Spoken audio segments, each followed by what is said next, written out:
We have here Jill from Shasta County Behavioral Health Team, and we have Jen and Amy from Remy Vista. Good, thank you. Great to hear from you. I know the person from Siskiyou is not going to be, excuse me, joining us today because they're having a countywide training there. And I know that we always have a lot of things going on in every county. So we just anticipate that we may not always see everybody that we have lined up here. But how about Dora in Eureka? Can you hear me, Dora? Yes, Susan, we're here. Good. Who do you have in your room? We have Changing Tides and Humble Educare Preschool. Wonderful. And thank you, Dora, for your leadership there. And how about Sharon in Ukiah? Hi, I am. Okay. We have family resource centers and CASA and Early Start. Good. Thank you, Sharon. Thank you one and all to you, those of you that are facilitating these remote sites and for just doing all the work that you do to get folks to the site and to promote it in your area and to be the facilitator there. So we're hoping to have a very informative and rich training today with Barbara, and we just appreciate you all being with us. And I know that Bryn was talking to the onliners early on, and so we really want to welcome those of you that are participating online as well. So thank you very much, all of you, for your participation today. So what we always do is we always thank OCAP, the Office of Child Abuse Prevention, because they are the funders for strategies. And we always go over the mission so that you have a chance to take a look at what the strategy's mission is, just to be reminded of it. Of course, we're looking at factors that contribute to child abuse and neglect and promoting child, family, and community well-being. One of the significant things in terms of us doing this series together is that we talked about early on that we'd like to figure out a way that we could have some common language around this topic of early childhood mental health and resiliency building within communities across the northern region. So we're going to, as part of the setup, have a conversation about that in just a couple slides. So one of the things that Strategies 2.0 does, it has three major pathways through which it works. One of those pathways is training, another is consulting, and the third one is learning communities where you are today. These are some of the ways that you can participate in strategies, newsletter trainings, and signing up for learning communities. And learning communities are intended to build cross-sector partnerships and to build organizational capacities to solve pressing problems. And a learning community, of course, is in a sense like a collaboration, and all of you are involved in collaborations in your communities in one way or another, realizing that the issues that we are dealing with are larger than any one single organization is really going to be able to tackle. So building our work together through partnerships and through capacity building is part of what the learning communities are designed to do. And when you're thinking about a learning community, of course, we're here and we're working together today in this learning community, but we're hoping that there are ways that you're continuing to build learning communities across your own, within your own areas. And when we're thinking about a learning community, there are people that you might invite to this learning community. There are people that you also might invite in terms of thinking about your own collaborations in your community. So how about your coworkers? Of course, we see that we have coworkers represented here today.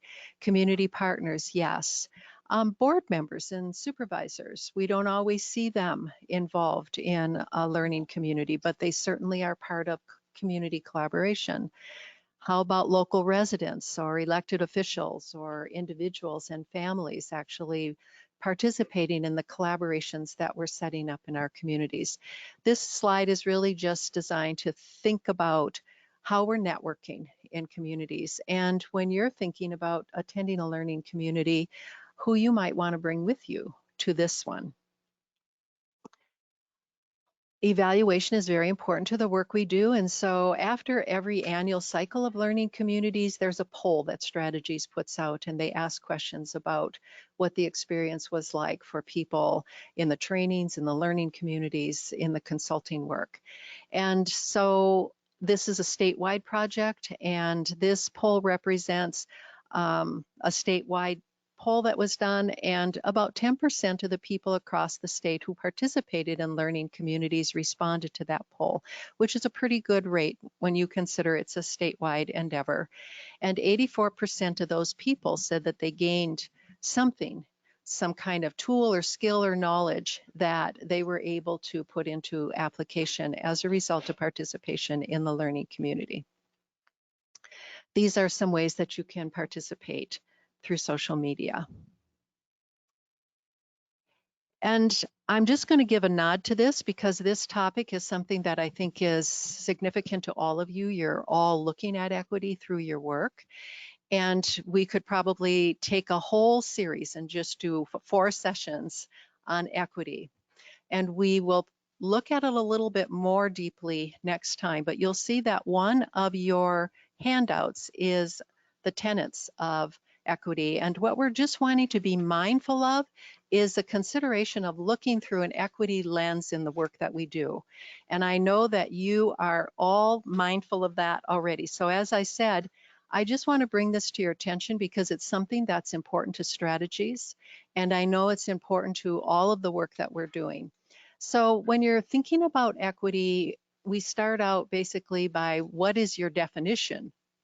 So this is a definition that Strategies has brought to the fore, and it was put out there by Angela Glover Blackwell. And so you can see how she has defined it, and for the work that they're doing, the national work that they're doing. And then there are a couple different levels that I'm just going to bring out here in terms of looking through the equity lens. This is, again, from the work that Strategies has been doing across their organizations statewide.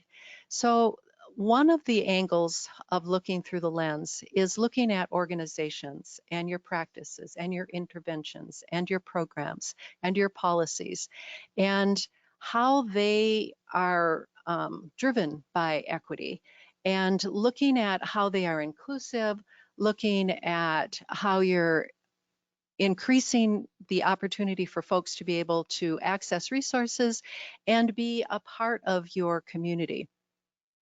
Now, there are times in organizations where just the roles that are being played, whether you're in a role where you are looked upon as the educator or more of the authority or whatever the situation may be, that creates sometimes a power differential. And so it's important to just be mindful of that. And as I said, we're not going to do a deep dive into this today. I'm just bringing this out as something that we just want to consider in terms of the foundation of our work. And then there's this other aspect, and that has to do with you as an individual. So there's an organization and the way that it looks and practices equity, and then there's ourselves as individuals and the biases that we bring in and the cultural underpinnings of who we are and all of those things that come into play.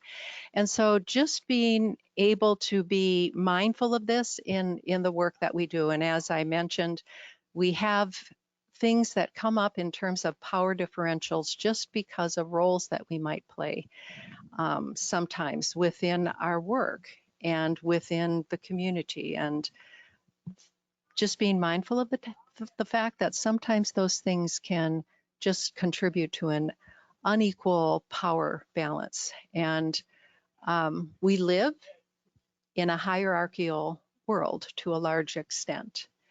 And in an ideal world, it might be more flat instead of hierarchical, but we are living in that hierarchical world. And so how do we bear that in mind in the work that we're doing? So this has been following us now since our first learning community.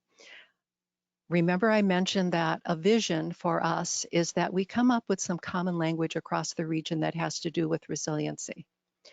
And so in our very first session, we talked about words that come up in your work with families, words that come up in the internal narrative that a person may have about their own experiences. And so we combined those words into a word cloud. And these are those words.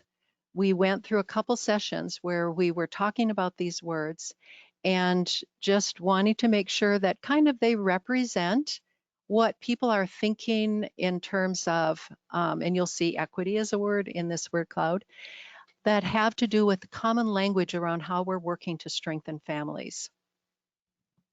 And you'll see that this word cloud is set up in a linear fashion.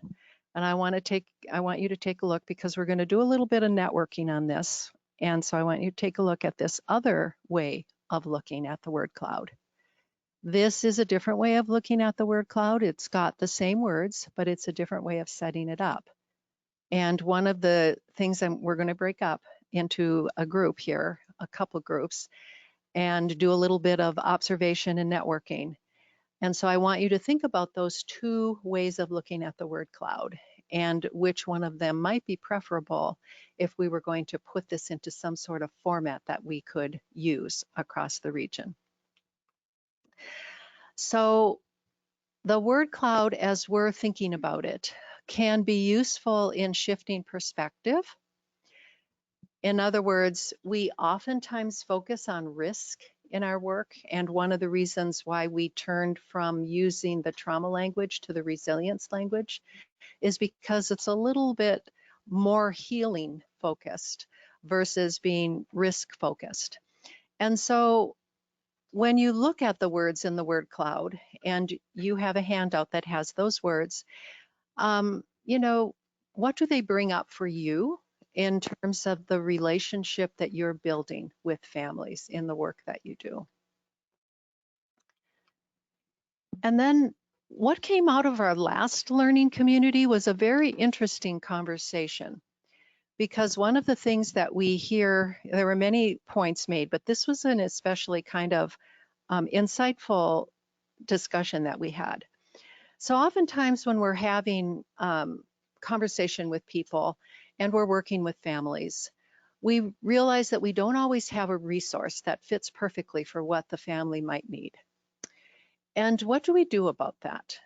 And of course, you know, we're probably never going to get to the place where we have the perfect resource for everything that's needed at any time with all of the families.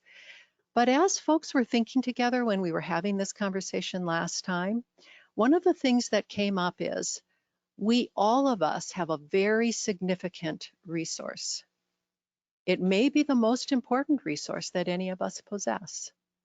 It's our internal narrative. What do we say to ourselves about our experiences? How do we make meaning out of the situations and circumstances that we find ourselves in? The words that we select in how we talk to ourselves. Have you noticed when people communicate things in public, in a newspaper or on something that has to do with the news and reporting on the political situation and all of that stuff that's going on, do you notice how they select words carefully to try to give you a certain impact? Well, the words that we are saying to ourselves are having impact all the time. And so when you're looking at this word cloud, that was one of the things that we were thinking the word cloud would be useful for. Not only in terms of just how you are supporting families and how you're strengthening families, and you're looking at the relationship between you and that family as a very significant protective factor, but the words that you're using with these families to help them shift their perspective to something more encouraging, more hopeful. These are words that we have in the word cloud. How do we use those words to help people shift their own internal narrative about the experiences that they're having? this is not something we're going to get into a deep discussion about. We're just now thinking about the word cloud's potential. What could it be useful for?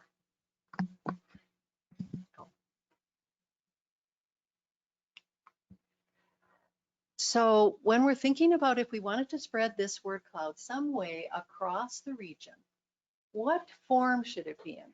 So the questions that I'm going to have you look at on that piece of paper that you picked up as one of your handouts have to do with what format would be preferable, that more linear format or the circular format? What words would you prioritize as your top 10 words? And what would we like to see this word cloud put into?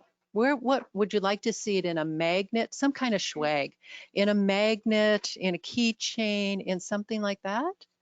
Or would you like to see the word cloud in a frameable kind of certificate that would say, you know, you participated in shaping an early childhood informed community, and these are words that have to do with family strengthening. Those are the things I would like you to be thinking about now as you kind of, I would like you to break up into how can we easily do this? Maybe just the tables you're at. Just talk to each other at the tables you're at. Think about the 10 words. Think about the format. I'm going to collect this from you. Think about the format you'd like to see it in.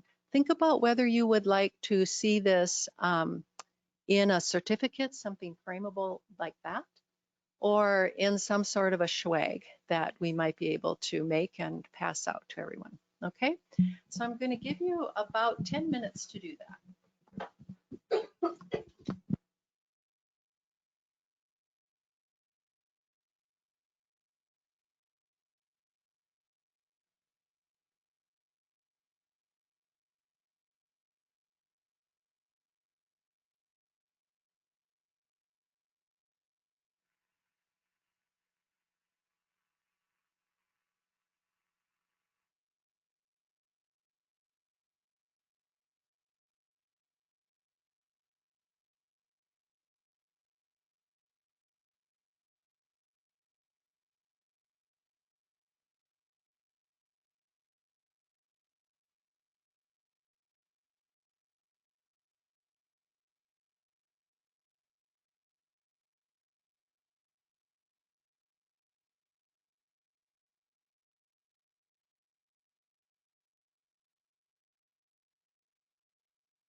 So just a word to those of you who are online.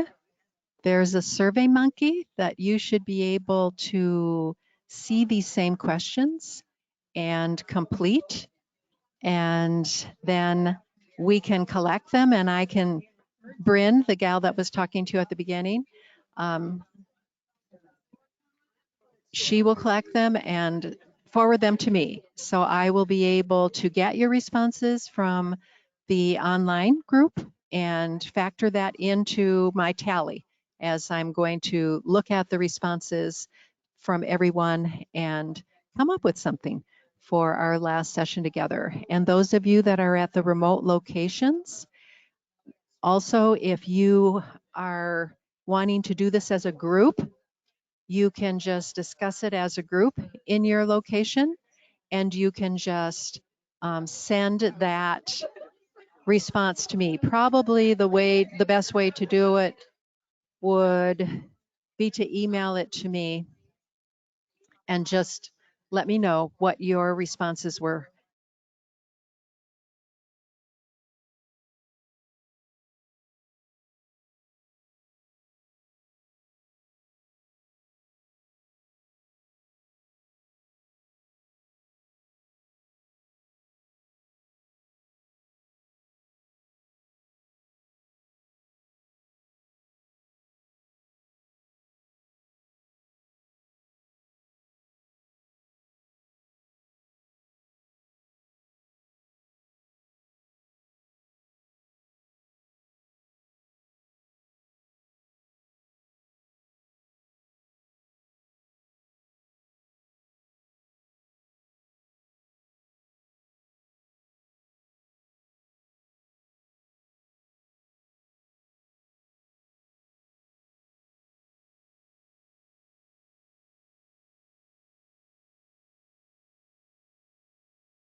Remember the format and how it would relate to if you wanted on a swag, what that swag would need to, the size of it.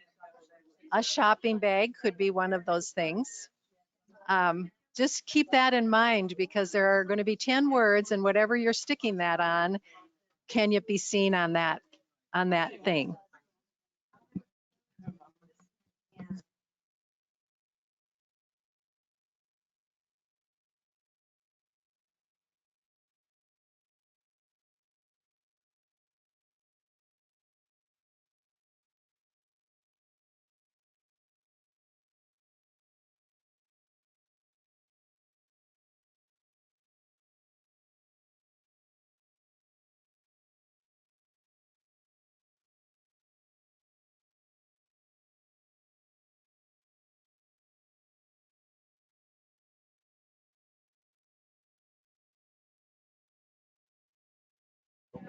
You have 5 minutes.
About ready to wrap up.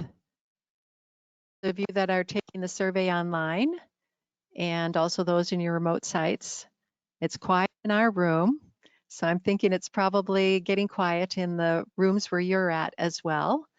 So I'm going to go around and pick these up, and then I will tally them, and we'll try to create whatever comes up as the priority for our final learning community, which is coming up on May 7th.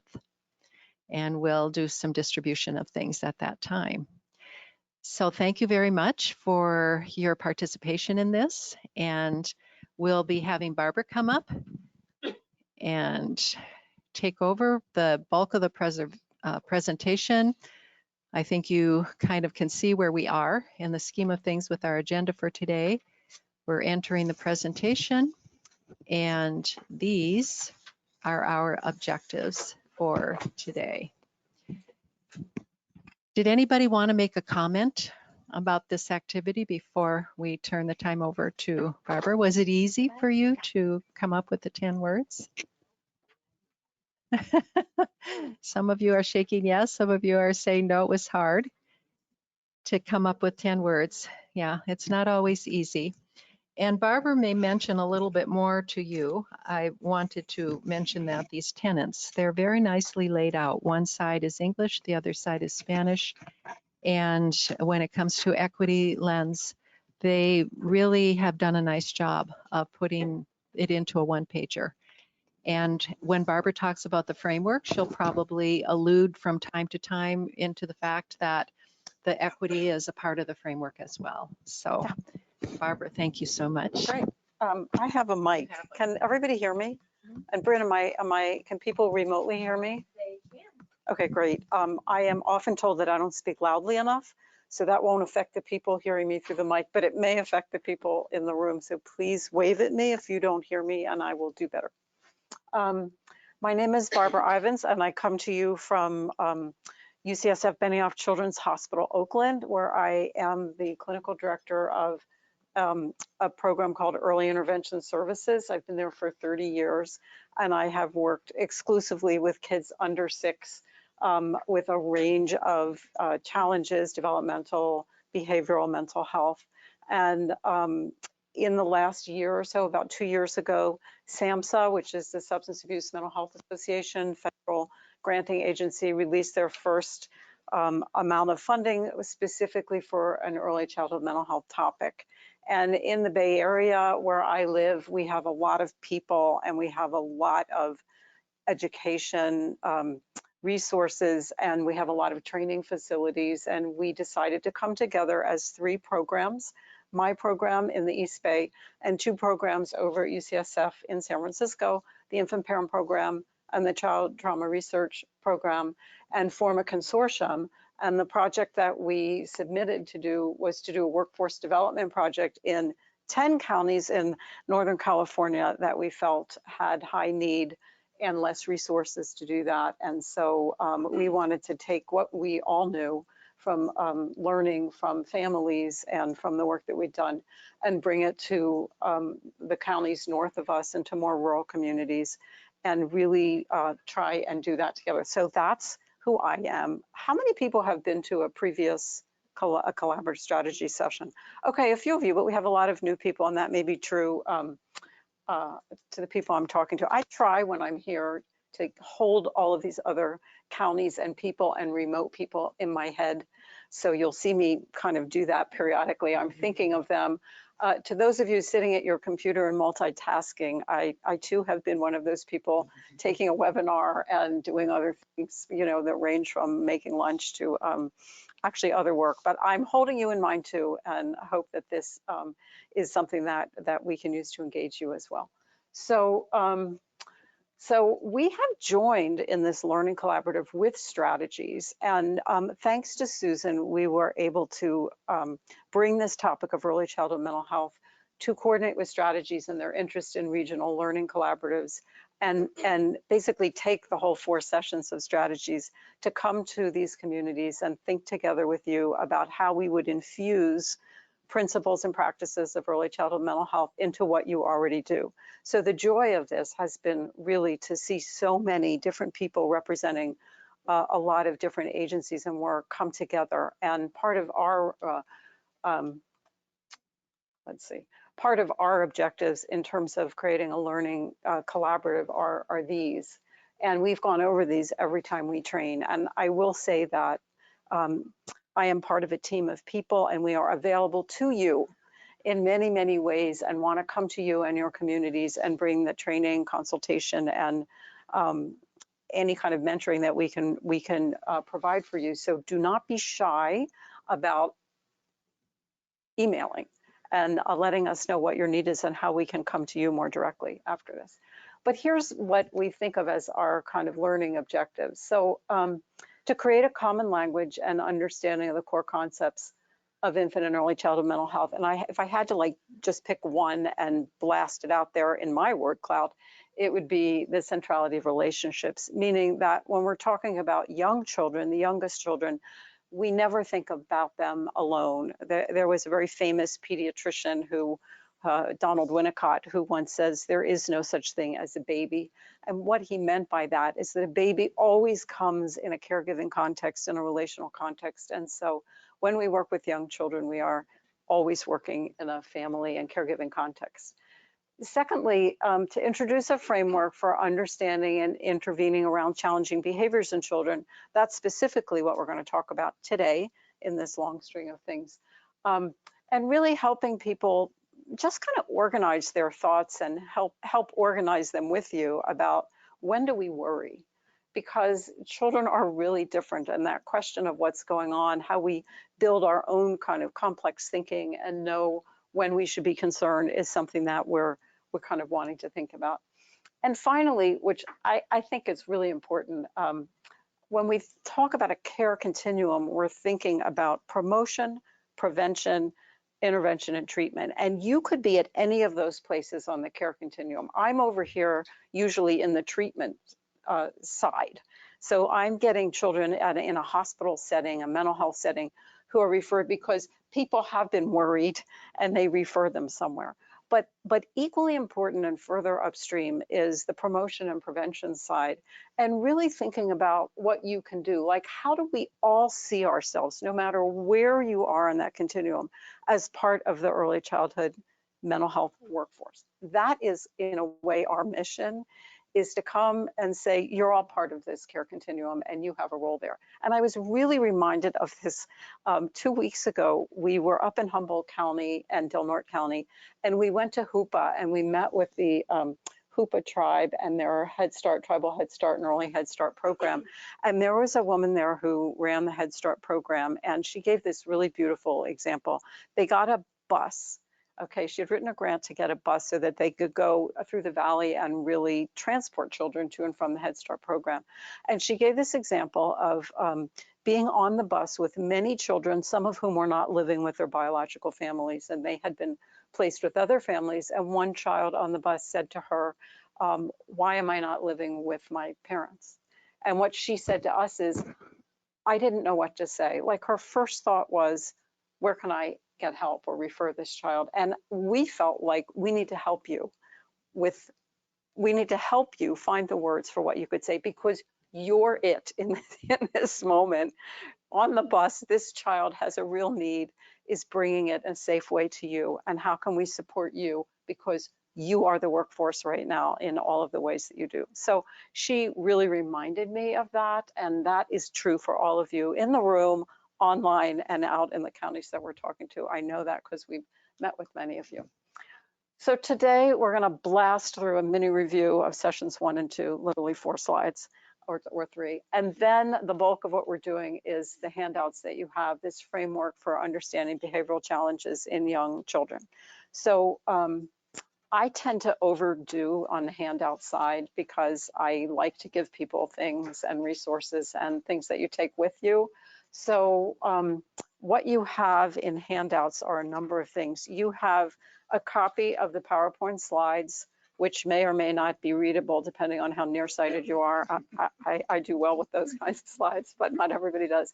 You have a blow up of the behavioral framework, so you actually can read it and use it and copy it and pass it out to all of your colleagues, which would be great.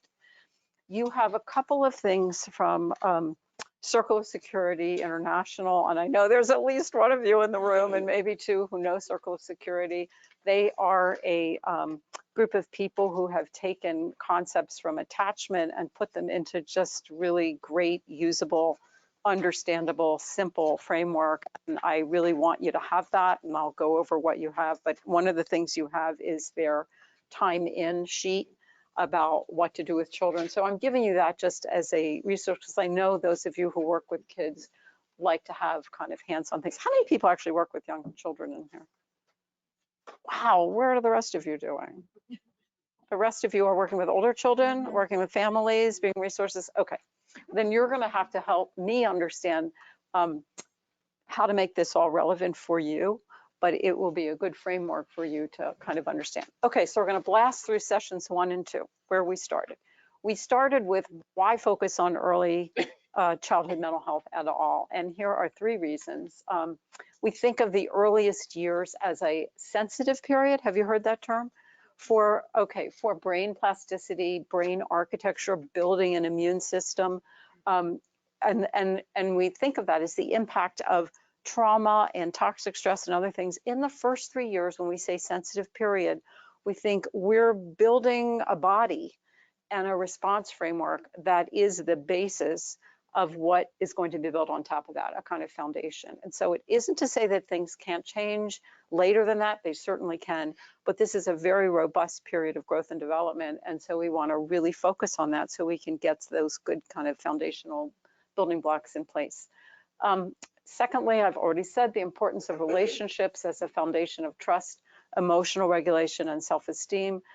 We're hearing more and more and more about the ideas of regulation and self-regulation, or people have heard about mindfulness, and you're doing mindfulness and practicing your deep breathing and your mindful skills. It's all about, we're thinking a lot about development and growth as the capacity to move from co-regulation, where I'm a baby with a caregiver who helps to regulate my body, my sleep, my feeding, my emotions, how I feel, to an independent kind of a person who can regulate myself. Still sometimes needing a co-regulator, but really internalizing ways in which we regulate. So that relationship as a regulating environment is really important for young children and gets internalized. I like to always talk about my children who are grown and would hate to know that I talk about them, but I think of my oldest son, who was a very active child, really, really active. He walked at 9 months. And so I feel like what I said to him as a mother frequently was, be careful, because he was always climbing and moving. And I remember the point in time where he must have been about 16 months old and he was climbing up something. I heard him say, be careful. And I'm like, yes, I'm in there. You know, he'd internalized in some ways this notion of my trying to get safety into a young child who doesn't quite have the executive function yet to really do that. And finally, the reported prevalence of emotional behavioral difficulties in young children. I like to use as an example here just the number of preschool expulsions that happen. And I don't know if you all know this or not, but the highest expulsion rate of children in school is for preschoolers. So, so what that means is something's happening with young kids in the classroom and in interaction with kind of society, children, what's happening in schools. And it's a really significant kind of public health problem with children being expelled. So that's why we want to focus on early childhood. When we think about what mental health or mental wellness is, I want to get you out of the mode that mental health is a pathology model. When we're talking about young children, we're not talking about that. We're talking about mental health like mental wellness.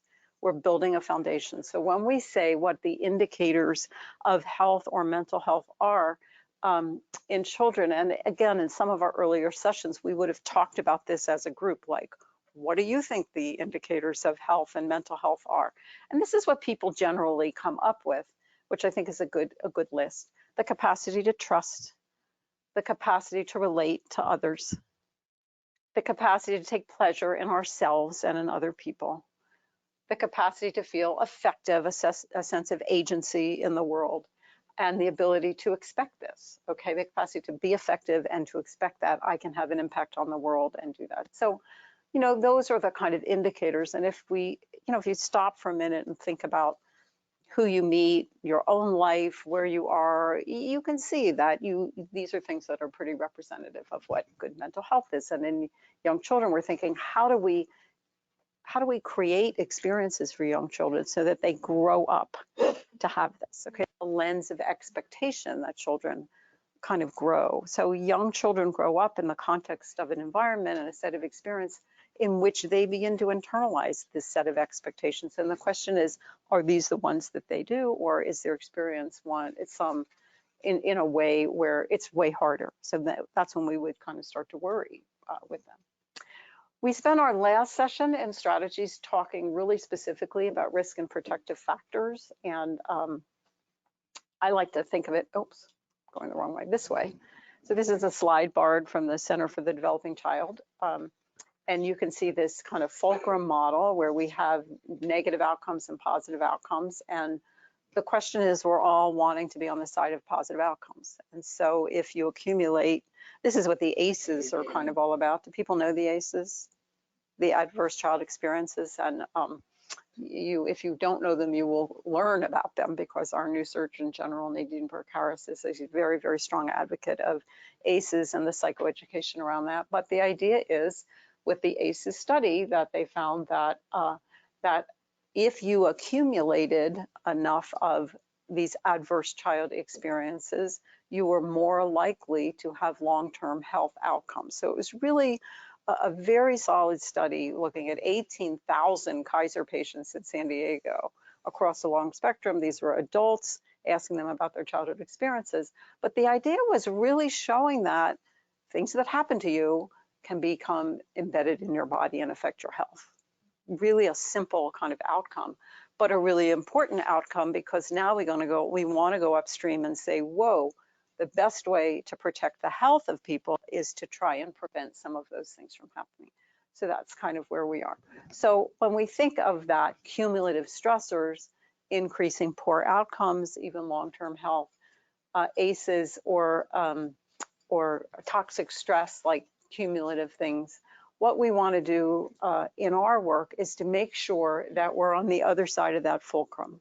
What are the positive experiences that we bring that can be a counterbalance, that create a different kind of weight on that fulcrum, so that we can tip that balance from negative outcomes to positive outcomes, if those are the families and children that we're dealing with. So just listing some of those protective factors, what we think of as protective factors being the ones that promote resilience, is secure and stable relationships. There's that caregiving environment again. Opportunities for learning, autonomy, play, problem solving. There's all of you who are working in schools or play groups or really after school programs, or any place where you interface with children in that way. Coping strategies, how we really help children kind of develop their coping capacity. And what we think of as benevolent experiences, not just adverse experiences, but how we are reminded of and call to mind the positive, benevolent things that really happen in relationships, because those are protective kind of factors in people's lives. So does that make sense to people? So you kind of know this, and you can, this to me visually just is the simplest way to really think about it and think for yourself, how can I contribute to one of these positive outcomes in the families that I serve? And again, I will keep saying throughout this that the biggest tool that you have is your relationship with the family. In whatever capacity you do, you are the tool. So even though there are things like evidence-based practices and content that we need to know, whatever, what I'm going to say to you is your delivery, that information all gets filtered through you to someone else in a relationship, and that is the most powerful tool you have. So really sink yourself into that and think about it with every encounter. And I will mention the tenets now that Susan brought up. These diversity-informed tenets were developed by the Harris Foundation in Chicago. A group of people have worked for about a decade really thinking about this, and they are here for you in Spanish and English, and they do very, very day-long trainings doing a way deeper dive into this. But I think there are many of these that I really like and use on a regular basis, but I'm going to call our awareness to tenet number 1 just for the moment, which is the self-awareness part. Self-awareness leads to better services for families. It's our obligation, knowing that relationships are our biggest tool, know ourselves and know what we're bringing ourselves into that relationship. What are our own values? What's our culture? What are our biases? Who are we? How do we present in the world?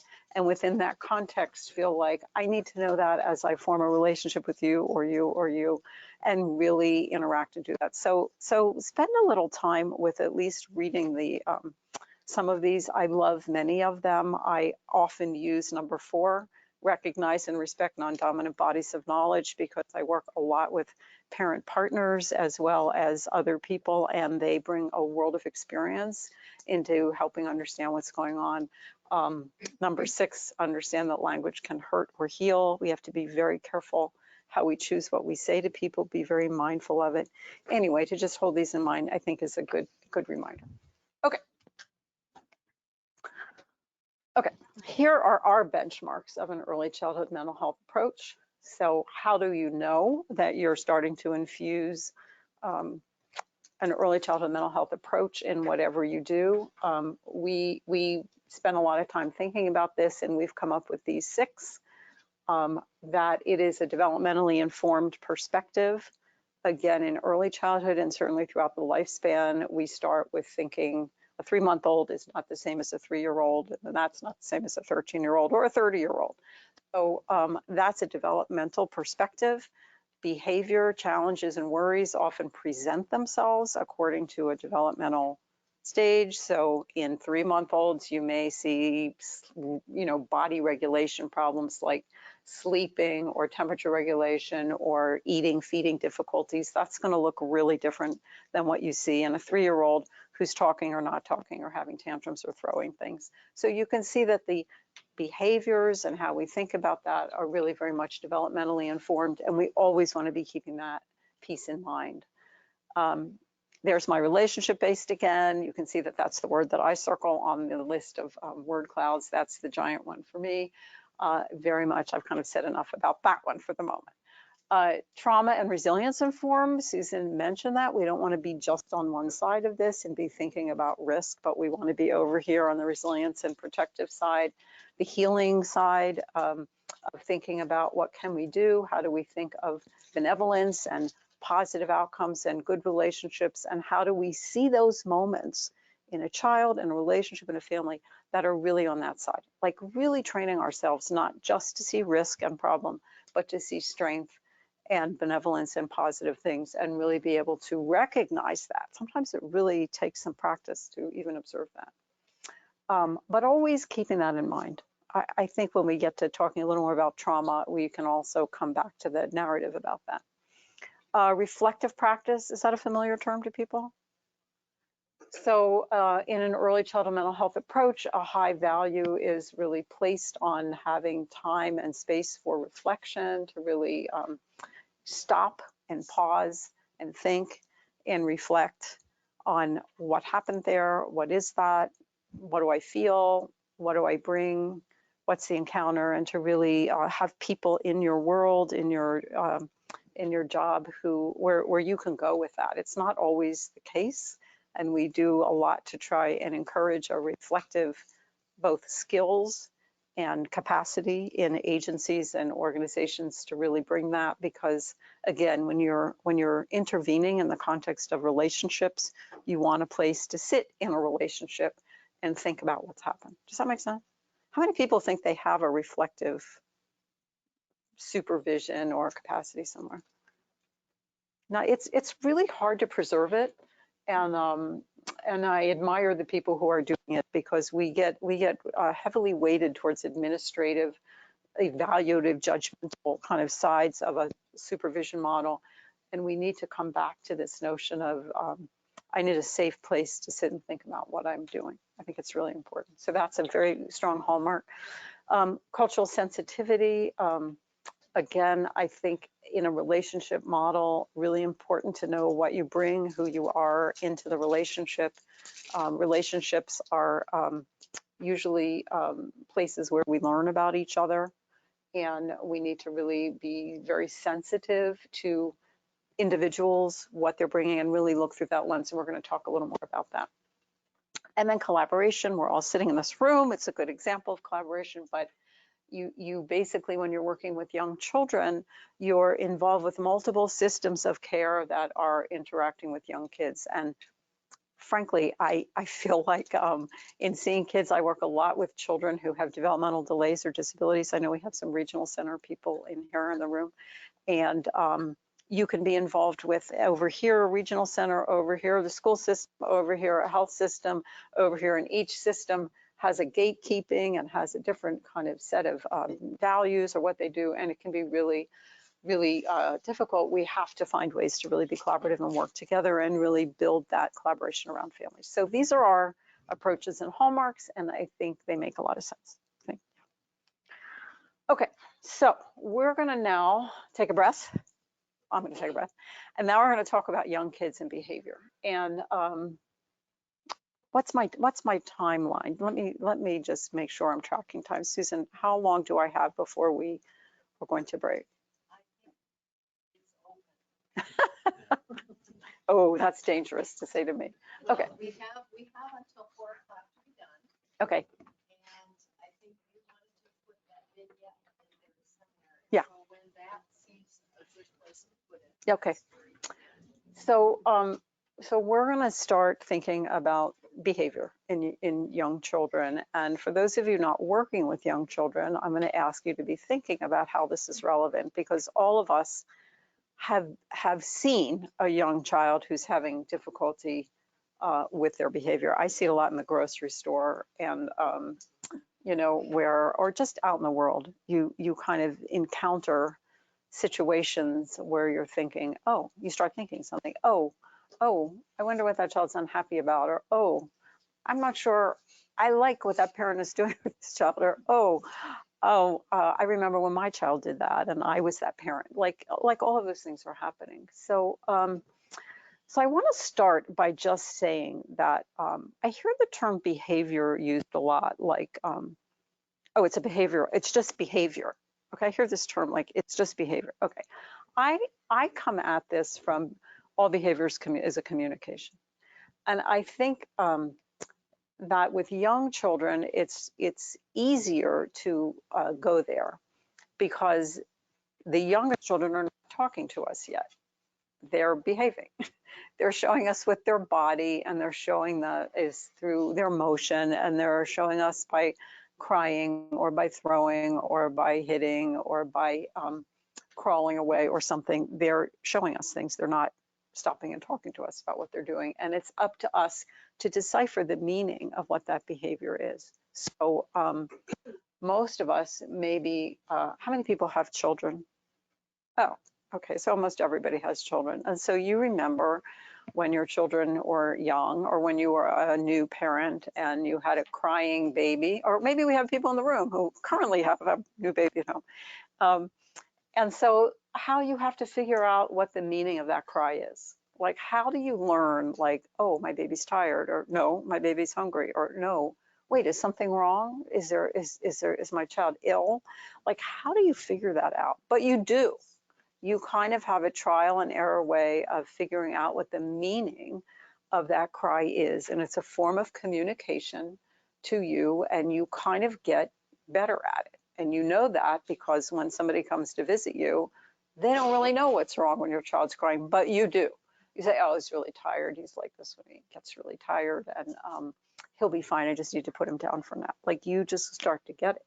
You know what a pain cry is. And there's research on this, that parents, in fact, are really good at figuring out what the cries of their babies mean.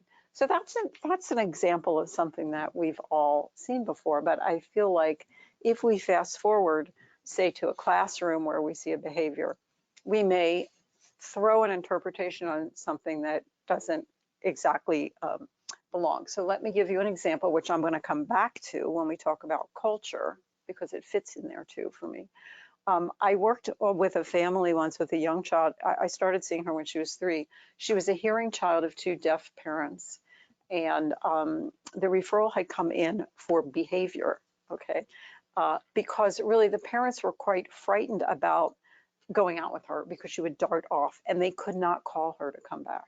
So they were quite alarmed, and they had really developed more of a kind of a shut-in existence because they were frightened that she would run off and they wouldn't be able to get her. And so she would she'd learn the words that she knew she'd learned from watching television.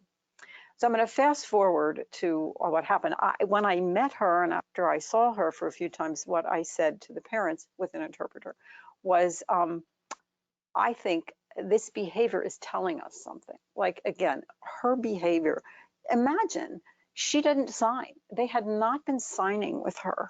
So they couldn't communicate with each other. So in a situation where you can't communicate, the parents could sign. The mother, well, I'll come back to culture. The mother was from the Philippines. The father had been raised on the East Coast. So they too had learned their sign in different cultures. So they weren't the same signers, the parents, but they could communicate with each other. And then they had a child who was speaking, who wasn't hearing language. And how was she going to communicate with them and they with her? So this was all about behavior, but I think it was a communication problem. But here's the meaning that I want to get to. When we got her into a Head Start classroom, she would go up to kids and do this. Okay, I'm tapping people on the shoulder. That's for those of you who can't see me. I just tap someone on the, she would go up to other kids and she'd bat at them like this. And the first thought was, there was this whole thing about she needs to learn to keep her hands to herself. Well, in the deaf community and deaf culture, it's a visual language. You get someone's attention by tapping them to look at you. And so here was this child who culturally in her family had learned to do this. And she gets over here on the Head Start and she's doing it in that classroom. And how do we make sense of what that means? And what if you don't know that her parents, I mean, you would know this as the teacher, but what if you didn't know that her parents were deaf and you just see a child who goes up and is tapping kids and sometimes tapping them firmly and stuff like that? What meaning would you make of that? So do you see how that makes sense in terms of how we need to find a way to make meaning? Okay. So causes of behavior, even the same behavior can really vary. Another child who goes up and taps people may have a whole different reason for doing it. Does that make sense? So when we look at children, we're thinking lots of different things. And today is going to be about making you embracing complexity, meaning it's not about finding an answer, it's about asking questions. And we want to give you a lens in which you have lots of balls in the air and asking questions, and don't rush to an answer because our world wants to rush us to an answer. Did you know that the average time that a pediatric visit now is with a child is 12 minutes? That is not enough time to really talk about anything, really, 12 minutes. So we're kind of in a rushed place. And I want us to slow down and really spend our time. I hear all the time people see a child one time and they say, this child has ADHD. I don't know how you conclude a child has ADHD if you see them one time in an office. And I've been in pediatric offices before where the child and the parent are waiting like a half hour for the doctor to come in, and the child with nothing to do in the room, and the child starts playing with the stuff on the wall, you know, where they look in your ears and stuff. And by the time the doctor walks in, the child is like running around and frantic, and then everybody's having a conversation about activity level. And I'm like, whoa, whoa, whoa, whoa, you know, this is not the way you make those conclusions. So, you know, what do we see in the child in terms of our understanding of what we think they expect of adults? When you see a child and you see behavior, what has that child learned? What's their lens of expectation about the adult world? What does the child expect of themselves? And what does it feel like to be with that child? You know, because if you really stop and think about that, there's a huge range. You can find children that you feel I'm having a hard time with this child, and other time you're just like swept in. Kids are really different and how it feels to be with them. So we want to pay attention to that. So I want you to hold a child in mind as we go through this, okay? Everybody pick a child, okay? Everybody have somebody? You guys at home, do you have somebody? Those of you on your computers, come back and hold a child in your mind. Be thinking of that. Now, here are the characteristics of the child we're gonna think about. So as you think about them, their appearance, okay, holding that is, and something's gonna come up in your mind about the child and their size, or maybe what they're wearing or something like that, how they look. The age of the child, we're going to have a range in here, but I don't know how many of you are holding a small child in your mind, but I'm going to hold that child I talked to you about in my mind. their sensory regulatory capacities. So by that we mean we all have a range of sensory systems: vision, hearing, touch, proprioception, how it feels, our muscles, vestibular, our balance. I just came over here on, what was the highway I was on, 175? Oh my God. Okay, my vestibular system was highly activated. And our capacity to regulate ourselves. Okay, how do we kind of do that? Some of us are better at it than others, and we'll talk more about that. Range of affect. Okay, you can see children, and when this child that you're thinking of, the child that I'm thinking of, who I just told you about, huge range of affect. She could really express negativity well, but she could be exuberantly happy and joyful. Some kids are way more constricted than that. Okay, and so we're looking for kind of what's the range. Their communication or language, the child I was thinking about didn't have a system of communication. I mean, in light of that, she was incredible. Like, she was a great communicator, given that she did not have words and she did not have signs. So the fact that she could make herself understood with gestures, with tapping, with behavior was, to me, really impressive. So often with young children, we see kids who are presenting with communication problems, language problems. Motor capacities, okay, how are we in our body? How does that work? Gross motor skills, fine motor skills, that's going to affect the sensory motor part of young children is really important. That's the first way they experience the world, is through their senses and through their motor abilities. Cognitive and problem solving capacity, the little girl that I saw, it's great. She couldn't really talk, but why is it that I could leave after a few sessions and say, she seems really cognitively right on to me? Really, she did. Even though, because I could just see it in her problem solving capacity, how she could take care of herself, what she was getting in the apartment, how she'd figured things out. She had a really good way of doing that. And relatedness, how is that child in relation to someone else? We see a lot of kids now where parents, and I don't know if this is true for you, but where I am, I'm stunned at how all parents have heard about ADHD and heard about autism. Like, it's just out there. And parents frequently come and say, does my child have autism? Because of a way that that child is relating or not relating to them and something that they've heard about it. So all of those things that you're thinking about the child, you're holding in mind. And then just some ideas about when we observe this child that we're holding in mind. So again, those of you who are in classrooms probably have 1,000 examples in your head because you see this every day. But when we're worrying about a behavior, here's the kind of way I would stop. Again, slow down and think to yourself, what just happened? Like, what happened before this behavior? What's happening after I see this? What are the order of events that might help explain why something is happening? Again, I'll give you an example of this in a moment. Frequency of behavior, how often does it happen? The context in which the behavior occurs, like, what's going on here? When does it happen? Describing what the child does rather than what he doesn't do. Going for detail rather than inference. So again, if my little girl in the Head Start classroom is tapping everybody, you know, how do I stop and say, what is she doing when she does that? Like, what's happening? I notice that she goes up to people and does this and tries to get in front of them. Wonder what that means. Rather than leaping to, she's aggressive. Okay, so inference, we really quickly move to inference, all of us.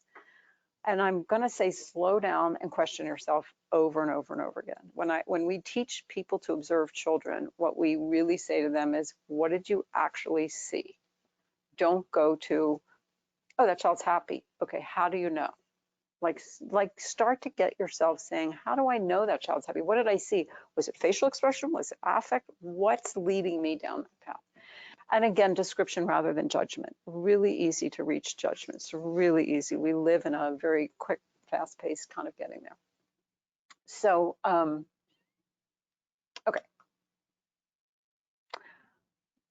More of the same. Our understanding depends on being able to move from describing to deciphering. That is, we're going to make meaning of what we see. Considering multiple causes for behavior, and that's what we're going to go through in our framework. and appreciate that knowing the underlying expression informs the response. So again, we need to be knowing what's going on inside this child. How do I slow myself down? How do I kind of look at what's happening when? How am I going to put all this together and kind of figure it out? Okay, does that make sense? If you have questions, stop me, because you can tell that I can just keep talking. And I feel like we don't have a lot of time, and so I'm anxious to just give something to you, but you can wave me down. Does anybody have a thought or a question at the moment before I go on? Yeah. Without communication, often behavior is their response because they can't express what they need. So behavior is caused by sometimes by communication, and communication, lack of it, causes. Yeah, so there's for those of you at home, there's a comment here about how communication and behavior go together, and it's absolutely true. Like the way I think of it, it is behavior is a form of communication. And I think it's really true that when we see those kids who are delayed in speech or communication, we often see them present with behavior problems. And so one of the first questions is, what is this behavior trying to tell me? Absolutely true. Yeah. Anybody else? Anybody at home, you can write in, because Bryn is watching her screen. And if you have a question or a comment, please write it in, because I want to connect to all of you in remote sites. So please feel free to do that. Okay, here we go with our framework. Okay, now you have these, because Anna went out and copied them in a large form. And I gave them to you in that form so that you could take them with you and use them and be able to see them. So let me orient you to the way we designed it this way for you to look at. So we have six basic lenses or causes of behavior that we're going to go through. And then we have a vignette that we're going to give you to sit down and talk with each other about, so that even though you're holding a child in mind, we're all going to hold the same child together in a vignette and try and apply some of this, because the hardest part of really learning anything is applying it. And just as an aside, we did a survey in our own community. We surveyed 110 providers in the community that work with young children, and we gave them what we called this learning curve. We gave them a whole set of things about development, and we gave them a scale that ranged from, I don't know anything about this, I know something about it and can talk about it, I know about this and I can apply it, I know it, apply it, and can teach it. Okay, and where our really experienced community, we had providers who'd been in the field 10 years or more, many of them. But where we broke down was in application. People know things, they can talk about them, they can probably even teach them, but they had the hardest time in the moment applying what they knew. So it's on all of us to take this and try it out and try applying. And that's true no matter what. That's true about mindfulness as much as it is about applying a framework to behavior. We have to practice things over and over and over again. Children do too, but we do too as adults. Okay, so this is organized in a possible cause. Why is this behavior happening? How can I tell? What clues do I have? What do I look for? And what should I do? Okay, an action kind of organization. So if you have an example, this is everybody I'm talking to, remote sites, people online, and people here in Lakeport. If you have an example that's coming up in your mind of this child you're holding for one of these stages, raise your hand or write it in, because we want to hear your examples. And I'm going to give you one that that came up in Siskiyou County that I love when we get to culture, because it was such a beautiful example. So if you're thinking of one for developmental stage, shout it out. So why is this happening? The possible cause, again, with development is maturation. The behaviors associated with a child's developmental stage, or the behaviors the child practicing a necessary aspect of mastery in human development. So I think of two examples when I think of that. The first one in maturation is from very, very young babies, which are colicky babies. Did anyone here have a colicky baby? Fussy baby? Oh, okay, we have a number here. In Lakeport, we have like 5 people. So people think of colic as a developmental thing. Not all babies have it, but the babies who have it are in a period of purple crying. They will outgrow it. It's a very difficult time for parents because you really feel helpless. You have no idea what's going on. You often feel like you can't soothe your baby, and then it begins to kind of unfurl as a kind of relationship issue. You both get pretty anxious about it. But we do kind of know that if we can support parents and babies through this window of what's often about 3 months, that the babies will mature, okay, past that kind of window.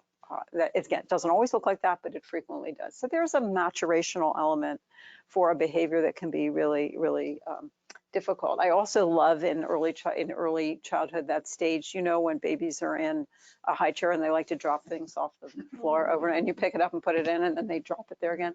Okay, there's the mastery example. Like, it can drive you crazy, but they're really discovering something scientific about object permanence and about, oh, something disappears and look, I find it again. And so you can either get irritated about that and say, oh, or you can say, this is maturational, like the baby's mastering something, this will happen. Okay, how can I tell? I've read about it, learned about it in books, classes, videos. I've seen children do this. I've seen enough children that I know that this happens and they get through this. I remember doing this when I was a child, okay? Like, probably adolescence is a little like that, where now we have good information about frontal lobe function and why adolescents can get themselves into so much trouble and how long it takes to kind of get all of those things online. And then you get there and you think, oh, I remember that period, like, whew, I survived that period. So that's kind of, we remember it. Always reflect on the child's sense of self and their expectations. Remember, our children develop a lens of expectation that comes through their own experience about the world and about themselves and the relationship with the child, yours or the parents. So what should I do if I'm thinking, maybe this is developmental? Relax. Don't worry so much. All children do this. It's a stage. It'll evolve. It will change. Tolerate it. It may be developmentally significant or useful. Okay.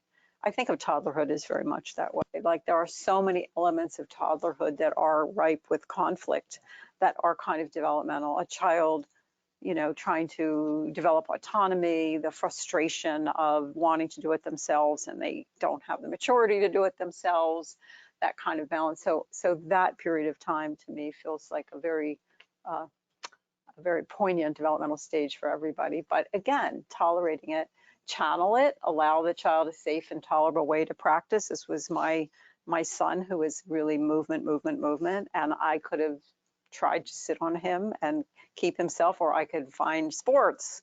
He grew up to be a drummer.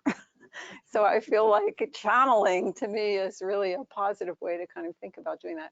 And then stop the behavior when it's disruptive, dangerous, or is a safety concern, remembering that even if it's developmental, it's going to continue for a while. Does that make sense? Anybody have a developmental example they want to throw in? Bryn, anybody from home? Okay, everybody, we're challenging everybody to come up with it. Okay. The second possible cause for a behavior, okay, is what we think of individual differences. So why is this happening? Every child is different. Not all children of a certain age behave exactly the same ways. Okay, that is, let's really give tribute to individual differences. I have 2 children, one walked at 9 months, one walked at 14 months, okay? So, whoa, that actually is a lot of difference. And so really, really different. Temperamental and constitutional qualities account for differences in behavior. And each child experiences the world through their unique wiring and sensory modalities. So at this moment, for individual differences, I'm going to ask you to think about yourself. So, and your senses and how you are in the world. So when we talk about our temperament or what we constitutionally bring, think about something that you bring. Like, I'll say for me, I have a really sensitive sense of smell. If you give me like those lilies that are really fragrant, or freesias or narcissus, like that kind of flower, I'm like, okay, thank you, but I can't literally tolerate it. And I get really distracted in a room when I kind of smell something, because I'm so sensitive to smell. So that's an individual difference. It can look annoying. Like I was in a book group and I had to ask them to move the floral display so I could focus in the room. So that's me. Anybody else of your individual differences that you notice about yourself? Anybody want to throw something in? We're all different. Yeah. I can't focus if there's like side noise or background, like if there's, I can't like be on a call if there's like people in the room talking, I just can't focus. Okay, we're hearing somebody say she can't focus if there's side noise or background noise. She can't focus on a call because you get easily distracted. Totally. Yeah. Yeah. What? Oh, just if anyone else. Oh, she has a microphone if anybody else has a. So we're all really different. And the thing that's really like slow down and think about is that we experience the world through our own constitution. But you can't assume that the next person experiences the world the way you do because they're wired differently than you. So when we're in situations where we have to, I'm in the Bay Area, I'm a lot on BART, you know, the BART, the Bay Area Rapid. It is so crowded on BART now. And so when I'm smashed in there like a sardine standing up and I watch everybody have earbuds in, I'm so grateful actually that everybody's on their phone because I feel like everybody's regulating. When you're going through 9 minutes under the bay in the tunnel and you're packed in like sardines, whatever, here's a moment for individual differences. Who can stand it? Who cannot stand it? What do you have to do to regulate yourself to manage being in that kind of environment? That's a good indicator. So let's put that into a little kid kind of moment and feel like which kid would be like pounding on the grown-up, screaming, because it's overwhelming in a sensory way. Those are individual differences, okay? How can I tell? Okay, I've decided it's not solely due to a developmental stage. I have information about the child's unique qualities. I've read records, I've read reports, I've noticed this. So the parents told me about it. My child is sensitive to this kind of thing. I've learned about research from about temperament and things from reading strengths videos, okay? Ways that you might know that. And what should you do? Well, identify and understand the child's unique style through observations, conversation, and maybe you do screening. We sometimes do sensory screens now. And I think, you know, sometimes you can see a child who just can't take that, you know, they show you with their behavior that it's really too much, like a sensory difference. Can you adapt expectations for activities, behaviors, or interactions? Like to what extent can you make that happen? And I'll tell you an example in a moment. Offer options that allow for the child's unique expressions and continue to explore this and explain it. So I was called into a preschool setting. This was many, many years ago, and it was associated a preschool setting with the university. And this little girl, they said, the mother called and said, I've been told my child needs therapy. So I go and I watch this little girl in the classroom, and this is 4-year-olds in a classroom, 3 and 4-year-olds. The circle time was 45 minutes. Okay, so there was like a sharing and a circle time, and I watched this little girl, and to me, she was amazing. She's a very motor-based kid. So what's she doing in circle time? She's like leaning up against the teacher. Then she picks herself and she plants herself in the teacher's lap. So I'm thinking, wow, like she's finding all these ways to use the teacher's body to regulate her because she's trying so hard to sit and tolerate a 45-minute circle time in her body at that, like, they were mad because she wouldn't stay on her mat at nap time. She's walking her feet up the wall. She's bugging the kid next to her. I'm like, okay, this is not a therapy issue. For me, it's not, it's like, this is a bad match. She's in a classroom that is a bad match for her. And maybe they can accommodate and maybe they can't.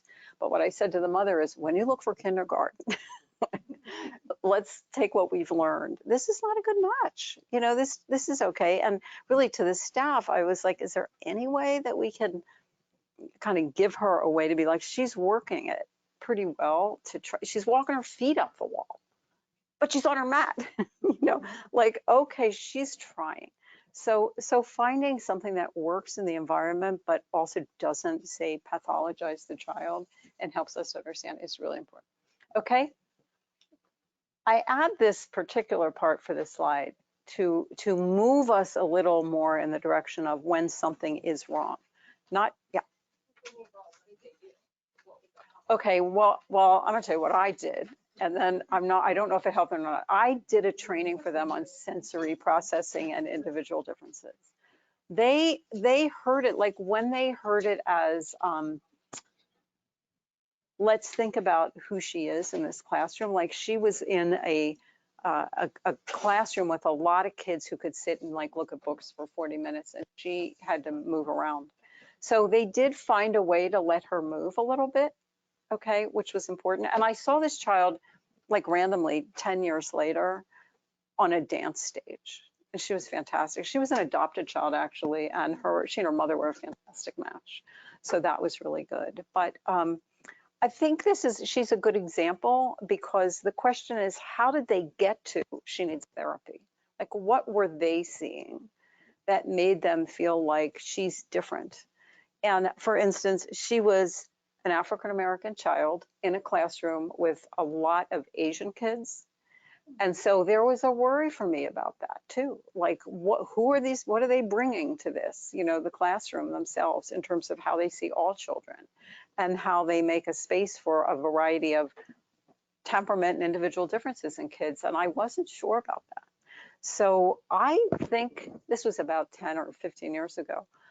I think in their minds, she wasn't a good fit for their class. In my mind, she wasn't a good fit for their class either. But I also said to the teachers, this is not a therapy case, okay? Like, let's not pathologize the child. That's not what's happening here at all. So I put this up here because I just want people to be aware of when you do start to dip down that path of when something might be wrong. So when does something become a normative individual difference, and when do we move into it's interfering functionally with what the child is able to do? It's too much for the child to manage, and there is a problem there. So I put that in there as a kind of sensory processing challenges, possible causes, meaning, do we have a child that has sensory hyposensitivity, underreactive, or hypersensitivity, overreactive? In a way, or a sensory integration problem. I can't integrate everything that happens. So that we really feel like this child may need help, not necessarily psychotherapy, but maybe occupational therapy, something that really is about the sensory system. So how can I tell? I notice a child's behavior around sensory input. They cover their ears. They're overly clumsy and bump into things a lot. They avert their gaze. They spin around. They don't like to be touched. So those are kind of indicators of starting to move in that kind of continuum. I've seen a child before who, again, this is an adopted child who I did not think was on the autism spectrum, but this child was hypertonic, meaning muscles very, very stiff and rigid. And he could do those kinds of like those, I thought he would be like an Olympic bar, the people who do bars, like he could do incredible things with his body on a bar. But he also, I watched his father once literally spin him like this so fast that I thought, oh my gosh, and the child loved it. And I thought, this is a child whose system is really craving vestibular input. And he can do things that I would be vomiting. If I really looking at him, okay, there's something in that kind of system that's extreme in a way and makes you feel like, let's get him some OT and some input that he needs, because he's showing us with that kind of behavior and his really drive to do that, that he's really craving it in a way. So I think that occupational therapy is the way to go. And I think that seeing those reports and learning about sensory profiles is really good. So what do I do? Observe whether there are sensory triggers to a behavior. In a classroom, you may have a child who's really overstimulated because it's too visually difficult. Their hands are over their ears because it's too noisy. They can't tolerate a voice, like a particular, we've seen that, where a particular teacher's voice sets a child off, and you talk too fast, like I do. It's too much, and the child kind of can't do it. Modify, find help adaptive strategies for regulating that. Channel it and narrate, finding a way to explain. In the classroom that I went, where I was trying to find a language to say to the teachers, this is not pathology in your thinking. This is a child who's really body-based, and a body-based child is living in a body that wants to move and wants that kind of feedback. And how do we find, activities in the classroom that can do that? Yeah. So we talking about sensory and OT for most of our schools, OT isn't a standalone service, so the child would have to have a different qualification to receive. So I'm curious, do you have? Do you want me to repeat? If you could. Okay, so for most of our schools, OT isn't a standalone service. So we have kiddos who need them, but the schools aren't able to offer as a standalone. They don't qualify for other things for their IEP or 504. So I guess my curiosity is, when you're presenting this with your school districts or with your parents, do you have like handouts for sensory processing, or like, There what are some those? really good handouts for sensory processing that are done. And I don't have them, but I could find them for you. I feel that idea of integrating that into classrooms is really great. And when I've seen classrooms that do that have everything from therapy balls for kids to sit on to, again, in this Hoopa Head Start program, they had a quiet space that they designed completely for kind of sensory calming kind of things, fidget toys that people use. So there are ways to kind of include that in the classroom without standalone OT. And I think it's like some of these kids will need OT, I think, outside of the educational system. Oh yeah, absolutely. In the medical system. That was gonna be my second half of the question, is like, do you have stuff that parents can easily parents can easily pick up and just do in the home as well as in the classroom? If it would help you, I think there are websites that are really good that offer some of those things. Like the only thing that's coming to mind that I don't think is sensory is Zones of Regulation. Yeah. And I don't know if Zones has those sensory activities. I don't think so. We have it.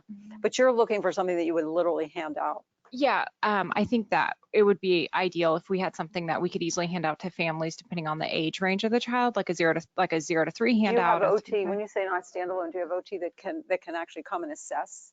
Yeah, we have OTs on campus. Because I would ask all of our OTs to provide exactly those They handouts. all have different things, but as a county level, it would be great to get your recommendation on. Okay, I'm going to try and look for some stuff that we can add to our package of stuff. Good. Okay, I'm mindful of time. I'm moving on. Okay, environment, the third possible cause. Why is this happening? The child is responding or adapting to an environmental aspect of a situation, or it's an expression, say, of culture. So again, the first thing that comes to my mind is environment, meaning let's take a classroom environment again. Let's put a sub in the class. Okay. You can probably remember yourself as a student with a sub in the class. Okay, so here's an environmental shift that really causes all sorts of changes in what happens there. And I think that it can be something that as grown-ups, we as adults, we just don't register in a way, in the same way that children do. But children can be pretty sensitive to changes in routine or changes in the environment, and that can really be happening. That can be what happens. And I think about, again, an environment can be a caregiving environment. And oddly, what comes into my mind is I do remember when one of my children was young, my husband had a beard and he shaved it off. Okay, like there's a change in environment, and it was pretty dramatic. Like here was the way in which as adults, we were able to make sense of something that was whatever. But as a young child, you've just completely changed your parent. And we were pretty insensitive to the impact. And so you can not stop, you can kind of miss it. You can kind of not just say, oh, he's doing that because the beard is gone. You can just be looking for another explanation. But to me, it's a change in environment. And so again, the behavior is not due to a developmental stage, not an individual difference, a sudden change in behavior. Okay, I go back to my observation list. Frequency of behavior, he wasn't like this yesterday, and you had your beard yesterday. What happened? Again, how can I tell? Maybe the child's internalizing a lifestyle or cultural value. Again, environment and culture can really be interrelated here in terms of thinking about that. So what should I do? When possible, adapt the environment. Okay, you can't get rid of a sub, but you can also tell kids about the sub. If it's a visually stimulating classroom, can you have things behind cabinet doors? What can you do if you think the environment is happening? There's an example of a classroom we saw where kids were going down for naps, and one classroom had a big window here that looked out on all sorts of stuff, and the other had no windows. Well, who do you think went to sleep easier? There are no windows. So put the blinds, close the blinds, you know. So there's a simple way to kind of adapt an environment. So acknowledge the child's worry, uncertainty, disequilibrium. There's the sub example. Okay, you've got to address it. You know, the subs probably are good at this or not, but and reassure children with a demonstration of consistency. Your father is the same father. Okay, he will. You know, it's a good opportunity to learn about. Oh yeah, he can grow a beard, and look, he's the same, and you know, we can kind of work with that. Okay, so environment, that makes sense. Culture. So why is this happening? The child's behavior is consistent with the child's culture, including the family culture and an expression of cultural values. So Siskiyou somebody in the room gave a really beautiful example of this. Again, a Head Start classroom. They had a Laotian child in the room as part of their group. And every time they would sit down for snack or lunch, this child would race around the room.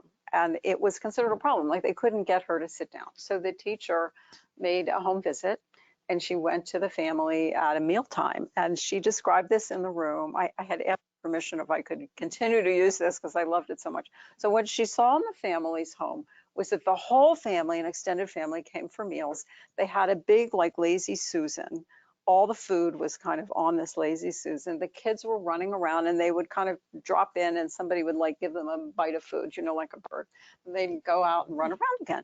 So when lunch, so the teacher was like, oh my goodness, like, oh, this makes sense to me now. When we sit down for a meal, she's doing what's culturally consistent for her. Now, what they did was so fantastic to me. They invited this family to come make a meal for the classroom. The family brought their big lazy Susan. They came in, they took over the Head Start kitchen. They made a Laotian meal and they all sat down and had it. It was just so beautiful. That's what I said. I was just so moved by what they did. But I also thought it was such a great example of there's a culture at school too. We sit, we do this, whatever. It's not a match necessarily to what happens at home. And feeding rituals are such beautiful indicators of cultural values because who feeds their kids and who eats everybody together and separately and who expects kids to feed themselves. Like all of those are really indicators of the values of a culture that gets started really early. So I like feeding as a particular example. So again, how do I know this? Well, I have to stop and really think about it. Like this is again about keeping all of these lenses in your mind so that you're always trying on, could it be this? So identify what cultural value is being expressed, recognize the impact of a child like this maybe being caught between two cultures. I think we see that a lot. I see a lot of kids now with who don't speak in school settings, but they speak outside of school settings, like a kind of selective mutism. And sometimes it's like, is this different languages? Is this overwhelm? Is it like, what is this? But I think again, it's one of those be curious and say, is it something that I need to know more about so that we can make this bridge with the child between what's at home and what's a kind of cultural value and what's here, and really trying to protect the child from any kind of conflicts between cultures or important relationships. Really embrace the fact that there's room for differences, and children are really good at compartmentalizing. They are good at that. I see that's written wrong. Children can compartmentalize. They can experience things in different settings and really learn to do this, and it's up to them to just really, to us to kind of value all of that. Okay. The fifth possible cause, trauma or toxic stress. So can I assume that people here have had trauma training? Have you? Yes? Many of you have. Okay, so you already have this in mind and we can go through it pretty quickly, but we think of trauma as an event that really threatens safety or for young children, the safety of your caregiver. Remember, you are very closely tied in a relationship. And if you witness something that is threatening to your important person, your caregiver, that is a trauma for you, okay, for a young child, because you need this person to feel safe in the world. So really in trauma, the basic need for protection is nullified, and really things are quite fearful. And then toxic stress, we think of just long-standing, not a single event trauma, but long-standing embedded chronic stress like neglect or homelessness or something that really puts you in a chronic situation that really you kind of can't really fix. So how can I tell? I have information where I know what's happened. I'm going to give you an example in a moment of a child that I saw about frightening events or stressors. The child's reactions are extreme and out of proportion to the event. So that's a good idea of this child's just been triggered by something and is behaving in a way that is out of proportion to what just happened. The child may be easily dysregulated and again, hypo, under, or hyper, overreactive, and trying to re-regulate. So action, really important takeaway, ask what happened to you, not what is wrong with you. If we just change the narrative on that, we will have done a whole lot for embedding a trauma-informed perspective in what we do. Identify the triggers that may contribute to the child's behavior. That may be hard to do, but if you slow down and really think about it, you can sometimes find that. Validate the child's reality and be prepared to speak about the unspeakable. Like really, if that child witnessed dad being taken away to prison or to jail the night before and you have wind of that, or the police showed up, or there was an event, it's okay to mention that. What's really hard for children is feeling like they have to say keep silent or there's some kind of confusion about that. Co-regulate. Remember, relationships are regulating environments, and you, if you're an important person in the child's life, or you're the person in the moment, like this woman on the bus, it's you regulating, grounding, being able, and we all do this in our daily lives, but just note that that's what you're doing. Being a source of safety, and all of us helping create trauma-informed systems of care. So I'll give you a very brief example of a child I saw who her mother was a substance user. She had been removed from her mother, was living with her grandfather. Her grandfather tended to drink. One night he drank and basically passed out. This child was between 4 and 5, close to 5, was quite terrified. Okay, and she was locked in the house. She couldn't get out. So the doors were locked. She couldn't get out. She was really scared. She actually called her grandmother in Texas. She was able to somehow call her grandmother. So, but she was quite alarmed. The police were called. The police showed up. Okay, all of that happened. Fast forward, I saw the child in foster care. She was removed from this grandfather, and now she was in a foster home. And I saw her in the home, and we were in a sunroom in the back of the house where we were playing. And so we were, you know, this back room of the house, and she wanted to get something room to show me, and she went up to the door into the house and tried the door, and it was locked, and she flipped out. She just, like, here was the child's reactions were extreme. She was frantic, and she tried every door, and she could not take my help.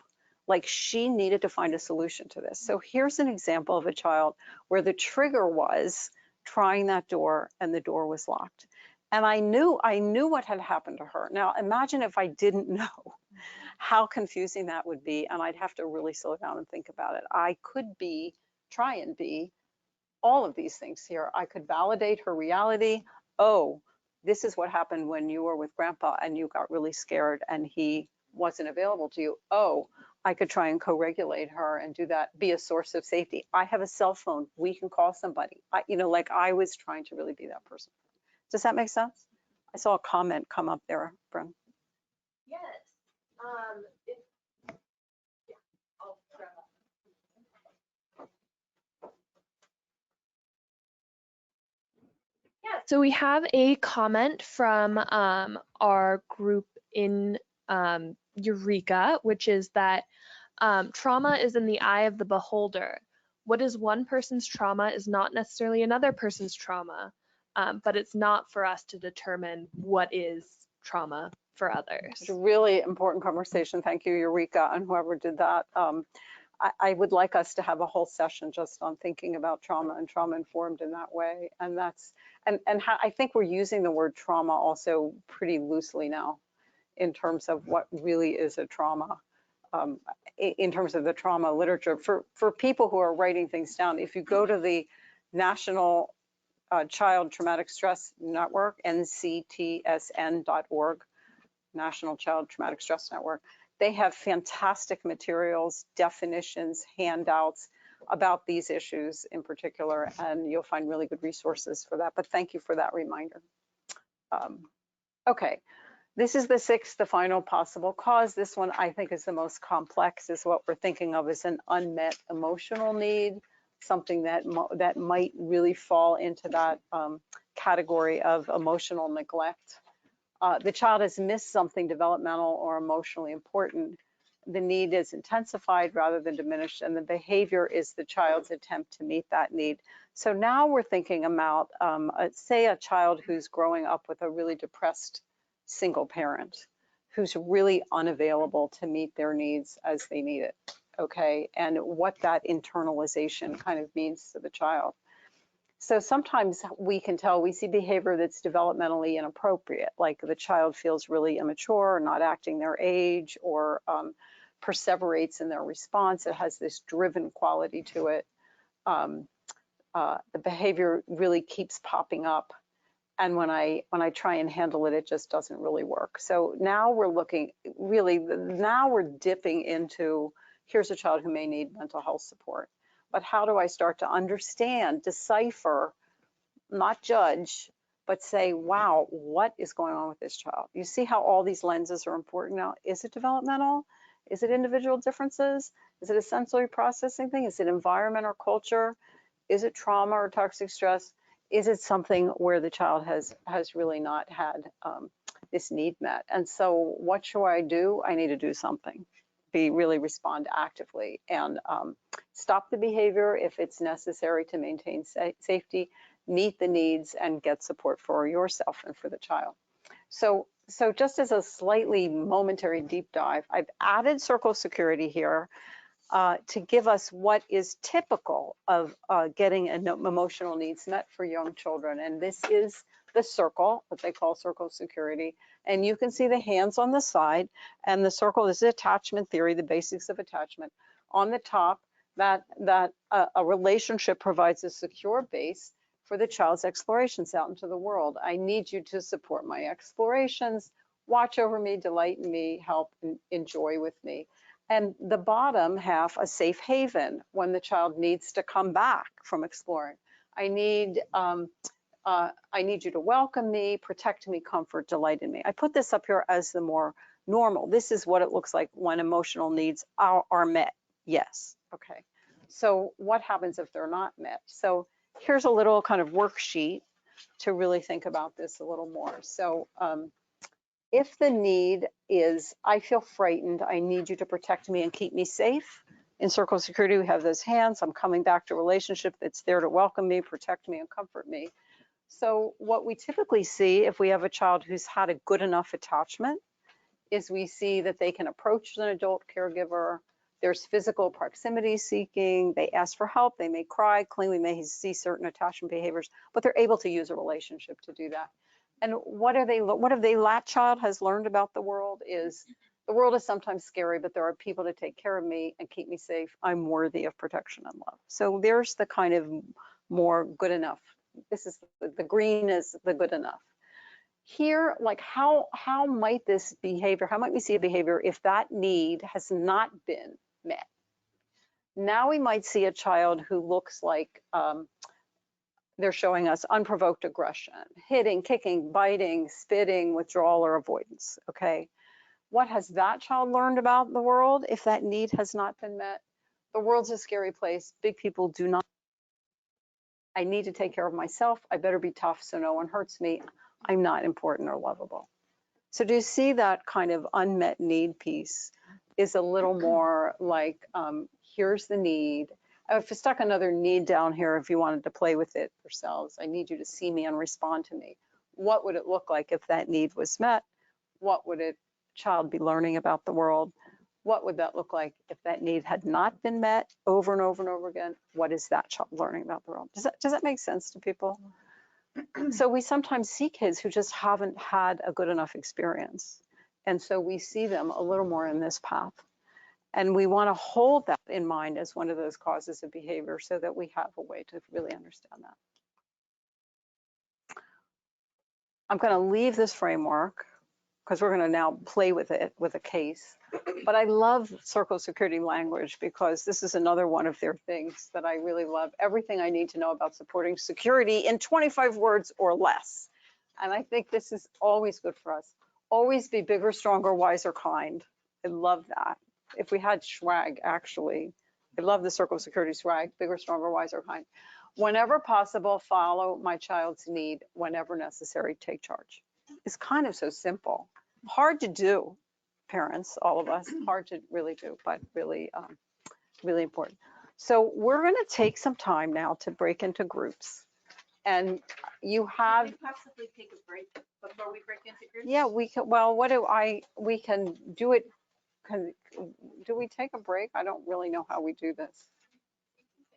Okay, we take a break. Okay, good. Yeah, we have about an hour. And then come back to your groups. And when you do, here, I'm going to leave this up here. These are just kind of a summary things of ways to really apply these lenses and think about areas to consider. So take a 10-minute. Okay, 10 minutes. And then come back here. Okay. And you guys at home, I want you to look at that vignette and I want to talk to you while everybody here is doing that. So remote people or people at home, if you want to think out loud in comments, I'm going to be on Bryn's computer talking back to you. Okay. Oh, I'm holding this like it's a microphone.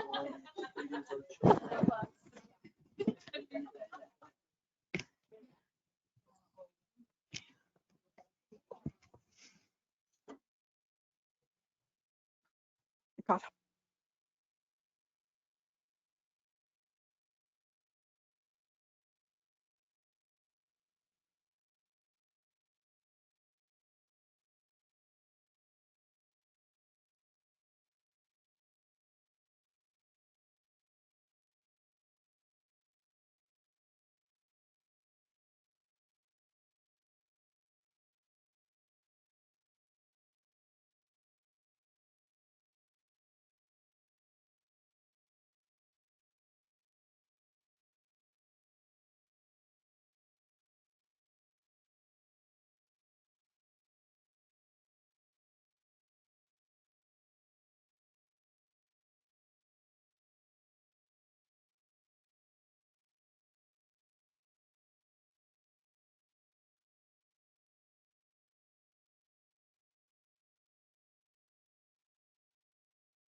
Okay, so we're back.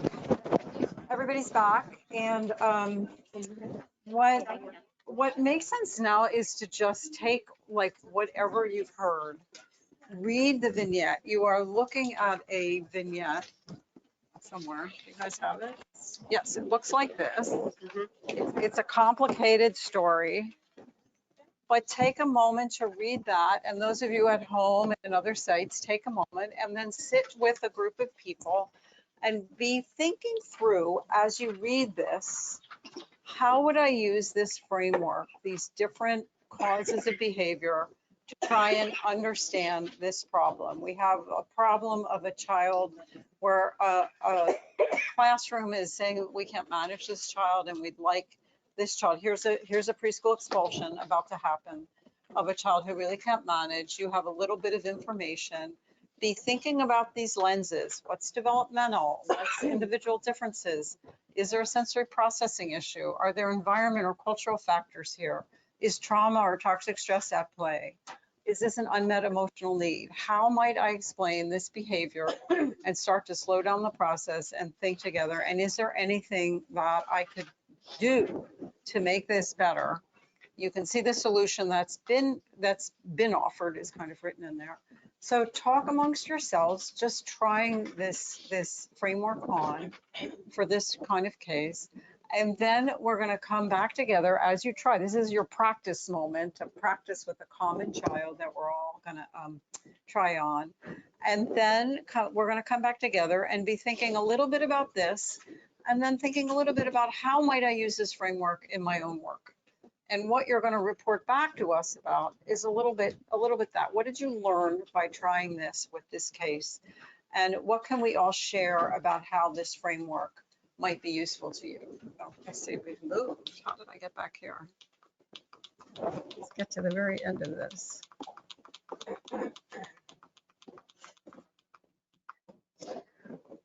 So you're thinking of lots of complicated things as you read this. And what we're going to come back to and discuss is, I'm trying this a little bit. How am I starting to think about how this would be helpful to me in my work with families? What support do you need to be able to use this? And this is my offer. How can we support you? What support do you need in your organization and your own work? What are you going to bring back from today, trying this out, learning this, that you can talk about with your colleagues and our community? Okay, does that make sense? Kind of a big ask in a short amount of time, but let's take about 10 minutes or 15 minutes to kind of read the vignette and talk to people next to you about the vignette. Okay, so, and people at home, write in, I want to talk to you.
Yes.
Okay, I'm going to bring everybody back together. So let's just take a few minutes to think about the vignette and what it brought up for you and your groups. So I'm going to ask people here in Lakeport, and those of you in remote sites, if you would write your comments in. We're going to have Bryn or Susan read them. So what happened in your groups in talking about this vignette? What came up for you in thinking about this situation? It was, Oh, we need the microphone over here. oh, do I have to? Well, it's just, no, I could repeat what you say, but it'll be easier for those people that are in my head to hear you. Okay, now I have to remember what I was thinking about. sorry. I think it was an aha moment, or it should be an aha moment for the school, finding out the background, which is a lot of triggers, obviously, and setting the mom up with resources and doing what a wraparound is what we talked about for the whole family. It doesn't discuss the older child. Yeah. And what he's going through, because he may be going through similar things. Getting the mom more stable. And then the teachers are doing a good job trying to shadow. But sometimes the issue might be they could switch the floater, become the teacher become the floater if that's available, so that the child gets direction from other ones.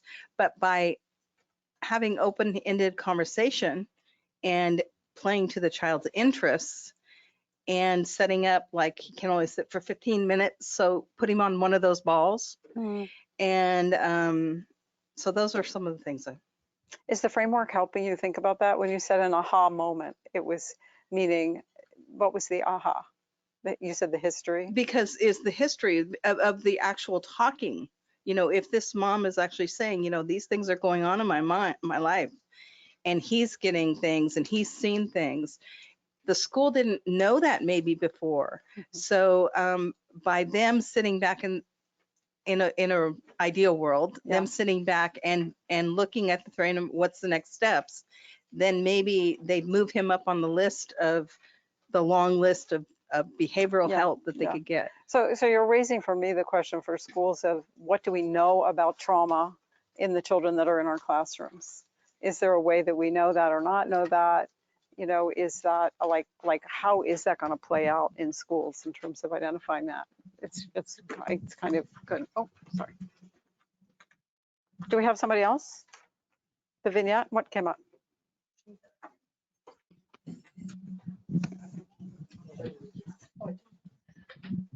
So my first reaction is, oh, geez, this is rough. I don't know.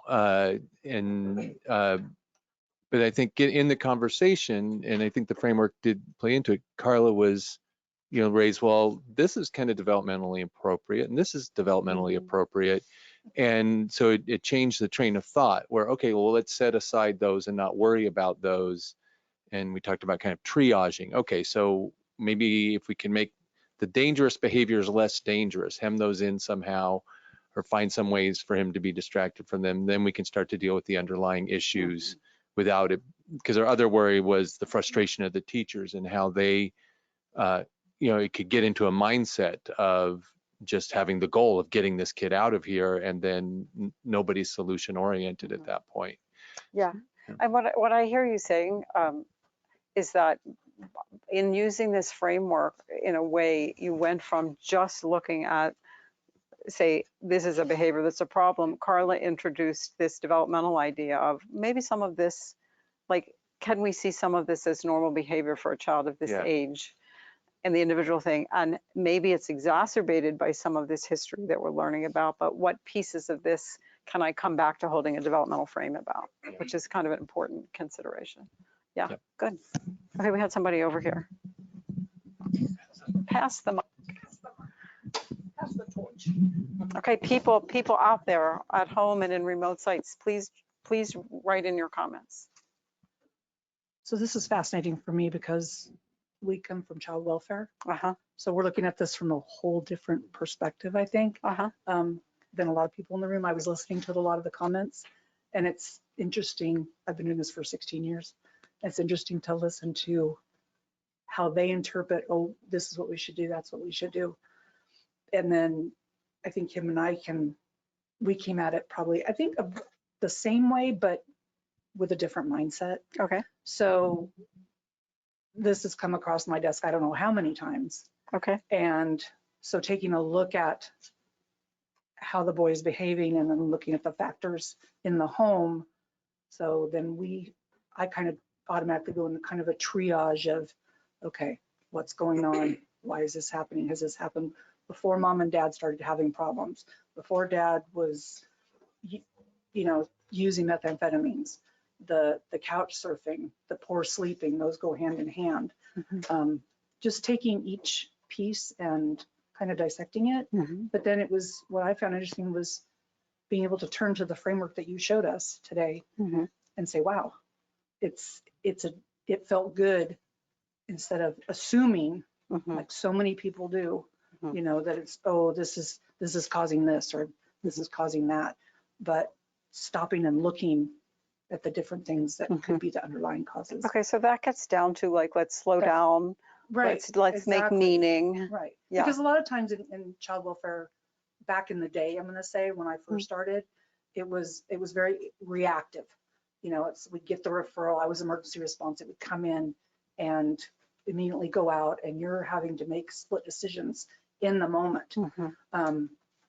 It's sometimes it was hard to be able to step back and slow down in that moment. Mm-hmm. Mm-hmm. So you almost Really had true. to force yourself when you get back to the office or wherever you're going to slow down and stop. But a lot of those techniques are really nice. Yeah, and you raised for me, but how great it would be for child welfare workers to have a framework in mind, because by the time you're making a split decision is not when you have the time to walk it through. So how do we get some of those, like holding all those balls in the air simultaneously? Like, how do you use it enough and walk yourself through it enough so that you're always thinking, I have 6 lenses I'm looking through at the moment in this situation. How do I really assess rather than assume what's going on? Yeah. Great. Yeah, really happy that child welfare is in the room. That's great. Anybody else? Oh, we have something from the. It's a quick one, so yeah.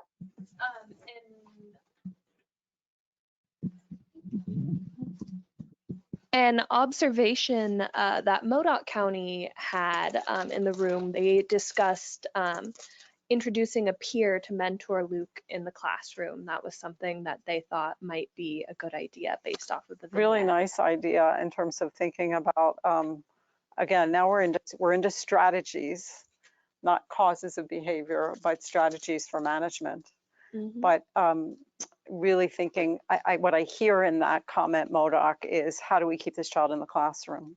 Can we come up with some other strategies so we're not asking this child to leave, but finding a way to be inclusive in some ways?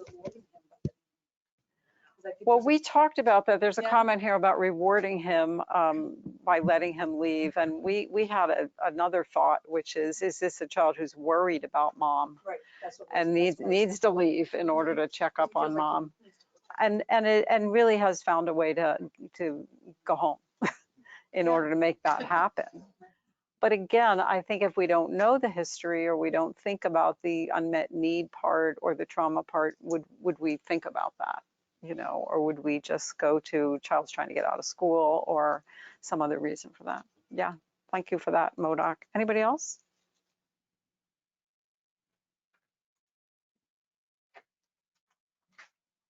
Things that came up, ideas, thoughts, framework? Know this child? Mhm. Okay, let's move to a kind of action for our learning community, because we do this each time, I think, when we meet, is we try and say to you, what is it about this framework now, or something that you can take home today now that you can apply tomorrow? Like really getting you to kind of say it. Susan's going to be writing it down.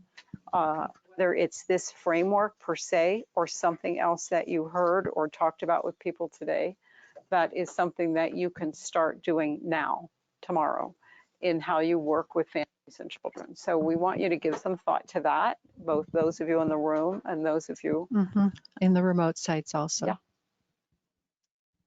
And here are the kind of wrap-up questions is this combination of how can you use this framework now and what the work that you do. So not this particular vignette, but thinking about your work and how you do that. What additional support would you need to do this? And what are you going to bring back to your agency or program as a result of spending a couple hours here today? So this is kind of our reflective. Yeah, a reflective moment. One of our hallmarks of an infant early childhood. Okay, we have a. And when we're wrapping up, how would you you had the chance to look at the vignette and think about applying the framework. Now, how might you bring this behavioral framework into your workplace or your collaborations or those types of places? Yes. Well, certainly. So I work for North Coast Opportunities Rural Communities Childcare, and we have a lot of different programs to help parents who are struggling to find childcare, and that can be a very, very stressful thing. So we work, our R&R department works closely with providers, like to help them. We provide trainings and things like that for providers. We have been working with trauma-informed care, but I feel like now that I've gone through this training and learned more about what the possible causes of of the child behaviors are, I feel like we need to kind of go a little bit deeper. So just understanding the possible causes of child behavior to better assess the family's needs in a childcare setting, and just in childcare with like licensed childcare providers, or even providers, because there's not always licensed childcare providers. You may have a friend or a family member that's providing care for you. So maybe it's important for them to also learn and understand that too, because they haven't gone through training like that, like a licensed childcare provider would. So support from licensed childcare providers as well as our staff, and ensuring that their needs are being met, so that children's needs are being met at these facilities, because sometimes you have providers that are more reluctant to, like some of the examples that we saw, to kind of banish the child, or to tell the parent that unfortunately I don't feel like this is the best fit for you and your child here. You may need to find another childcare provider, and that's stressful in itself for the parent and the child who has possibly been going to that provider for a while, or maybe even a couple weeks. Switching them over to different places is going to cause more trauma for that child. So exactly.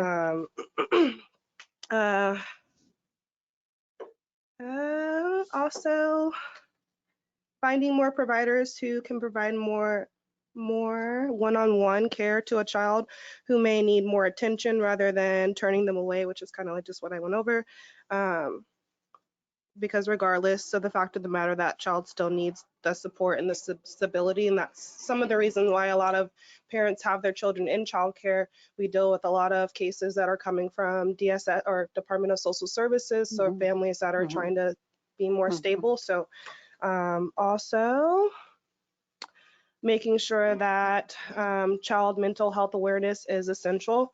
A part of a training process for these providers, just because they're dealing with these children every day. So they need to really, really learn how to understand children, their behavior, why they're behaving that way. And if they don't, then maybe they don't really need to be a provider. So That's so fantastic. And I want to make sure I have these things up that you know about us, because if you have regular training times and want us to come join you and your providers, we're happy to do that. And you're reminding me, all of you, that I will have the sign-up sheets from this community, and I often like to write back to you and send stuff. So I'm thinking of like a link to Chandra Gashippan has a nice set of books about children who've been traumatized, or children's books and little animals. And I'm going to send you guys a link to the webinar for her book, so you can take a look at it, because I think it's a way in which she's taken all of the trauma symptoms and turned them into behaviors like from animals, like the skunk sprays and the rabbit runs and the, an animal freezes and a dog barks, and she's really made that a kind of symptom, and it's really quite beautiful in a way that people can understand behavior in light of how might this be related to trauma. But we're happy. I have these for other people if they want them. If you want to connect with us and really bring us to your community to do that, we can do that. That was a very thoughtful response. I kind of am sitting here thinking, can I have your notes? Like, can we have that? Can we have that piece of paper? I'm giving that to Susan. She could, like, that's so great. Look at this, everybody. You can't see this. She just did such a great job. Thank you for that. Anybody else? Do we have anybody else in this room? Otherwise, I will go to some of our other sites. Yeah, again, how can you bring this to your community? Child welfare said a little bit about it too, and I appreciate you guys really talking about that and what you can do, what support you need. Yeah, Carla. Carla from First Five in Lake County. I'm thinking systems wide, what needs to be in place so that this framework is widely accepted and understood. And a couple of things came to mind. One, around the issue of culture being a cause for behavior. We don't know. Those are, we only know our own culture unless someone opens a door and a window into their culture. And I love the example you gave of the family who came and did the dinner. And I wonder if there might be a way where we can have culture show and tell in a sense in our community to help each other understand the little nuances, and we won't even understand them. I don't even understand the things in my own culture that aren't universal, right? So, it's something as simple as, when a child enters a room and it's filled with adults, what do you expect them to do?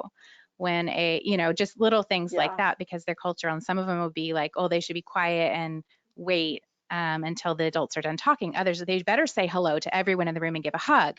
There's a lot of cultural differences that would help us understand each other better. And then the other thing I was thinking was, we do every year a kindergarten entry developmental profiles, like a kindergarten readiness assessment of all of our students, but we don't do a school assessment. We see how ready are our children for kindergarten, but we aren't assessing how ready are our kindergartners for the kids they're about to get. And we know what their characteristics are. And so this framework, I'm imagining, could be part of the criteria for, is this school ready? Are they aware of all the different things that could cause behaviors in the kindergarten classroom based on what we see? So that's going to take some collaborative effort. You're reminding me, we did some work a number of years ago at a community prison mother program in Oakland. There were 3 of them in the state of California. One was in Oakland. And when they closed that program down and they were moving all the families, these were women who had been incarcerated and were in a residential drug treatment program, and then they were being moved to Southern California. And the kids had been in a childcare there. And one of the things we did was facilitate this little, like a passport. And we had the moms do with their children a little like diary that was written from the child's perspective. Like, when I take a nap, I like to have my cuddly, or I find it really difficult when there are loud noises. And we wanted them to be able to take that to the new setting and the new childcare, so that those providers would have a sense of, here are the individual profiles. So it's reminding me of that sense. Would it be for kids to enter school with that kind of picture that they did with their parents or their relationships at home, and that schools would be ready to receive them. Like, oh, great. It's really a beautiful idea. Yeah. Well, let's see. Modoc County, Nicole, do you have any comments from your group that you'd like to share with us on this? Nope, we are in unison with the group in Lake County, but thank you for letting us share. Thank you, Nicole. How about Dora in Eureka? Do you have any thoughts you'd like to share? Any comments on this action planning or thinking about how we might be able to bring this framework into our community? We've kind of had just some rich discussion about the framework and using the different, like that so many of the possible causes actually impact children across the spectrum, so that kids have more than one cause a lot of times. And I think it was mentioned a few times about the triage approach and really being able to rule out some of the things that might, easier is not the right word, but a quicker or a less invasive intervention might be needed.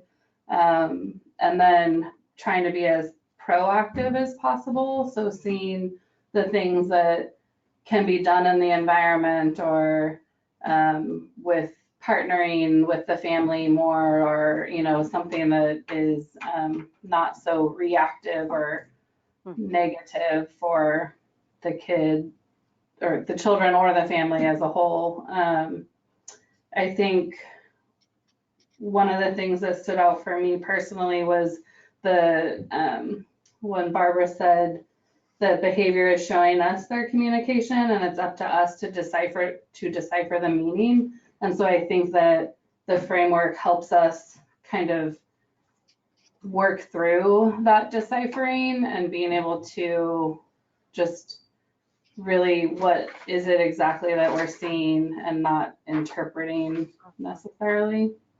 I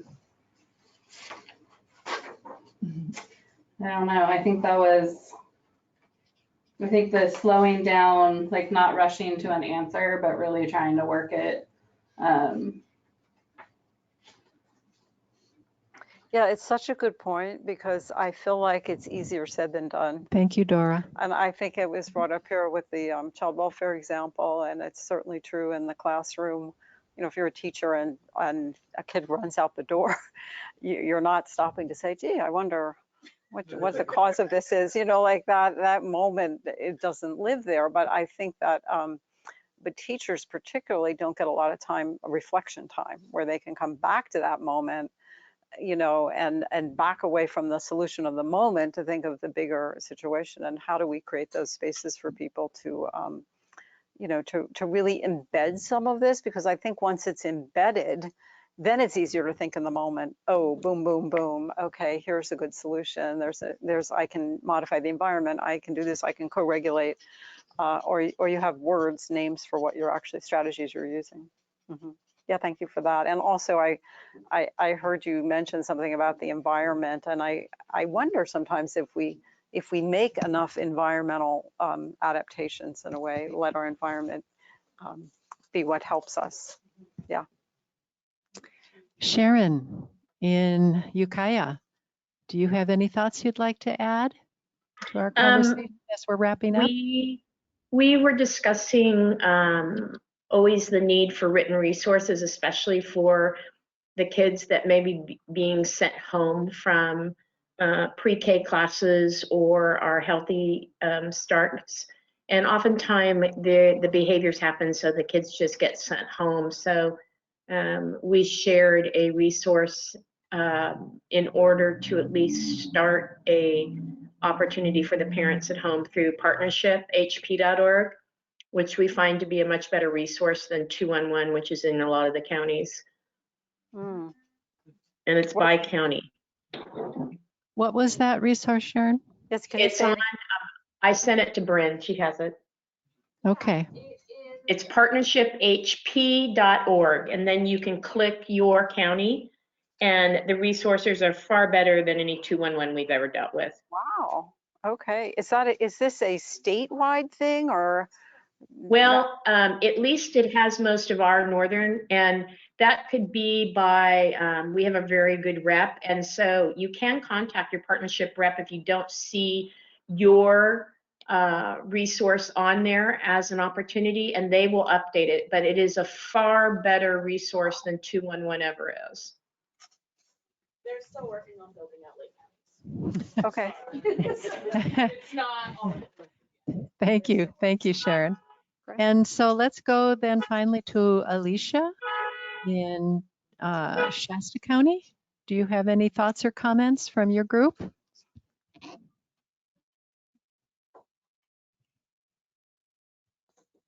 Looks like she's still working on unmuting herself. Oh.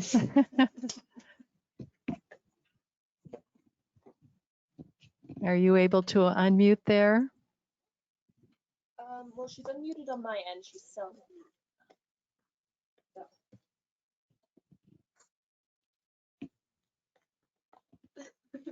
No? Doesn't appear they have any comments at this time. Okay, well, we want to give everybody a chance in all the remote sites to be able to make a comment or share your thoughts. That's one of the reasons we do this, is so that we can hear each other and learn from each other and be able to take all of the information that especially Barbara has been sharing today. It's such an excellent framework. Barbara, thank you so much for your presentation and just for all of the expertise that you bring into this and for all the expertise that's in this room. Yeah. And for your sharing and your thoughtfulness and the discussion that we are able to have by being here together. So is there any closing remark you'd like to make, Barbara? Only for those of you who are in systems that are interested in training, to know that we're here and you can have this and we can reach you, to encourage you to please reach out to us.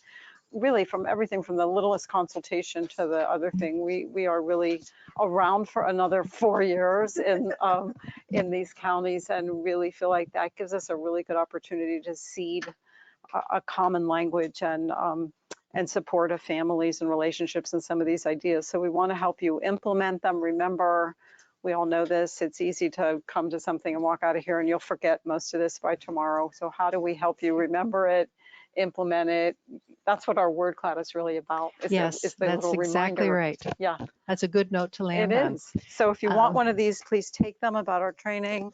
And anybody who is a mental health person or connected to them, we have a learning collaborative starting for child parent psychotherapy. So take that.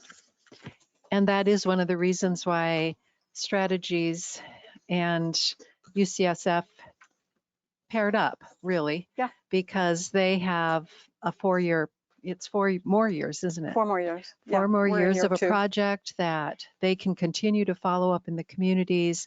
The overlap between our 12 counties and 10 counties was just a perfect match. So we can keep the ball rolling and really strengthen early childhood mental health in our region.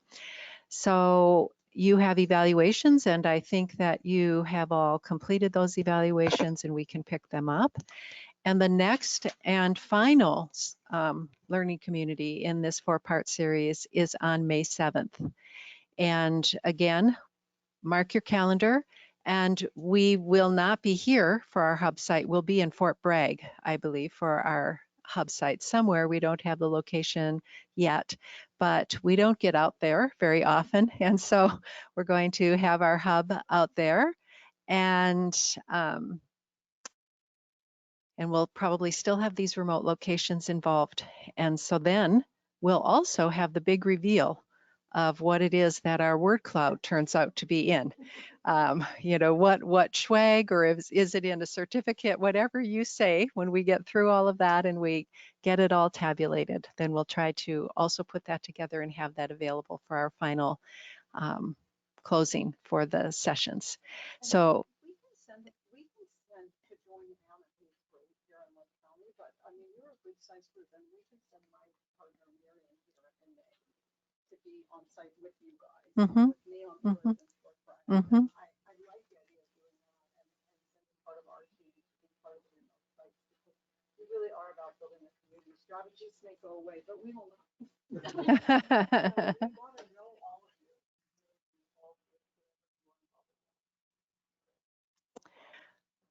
On that note, thank you, thank you, thank you. We really appreciate your being here and for your care and thoughtfulness for young children and the work you're doing with families. That's really the foundation of a community. So thank you once again, and have a good rest of the, well, it's going into evening now, and hopefully we will see you again on May 7th.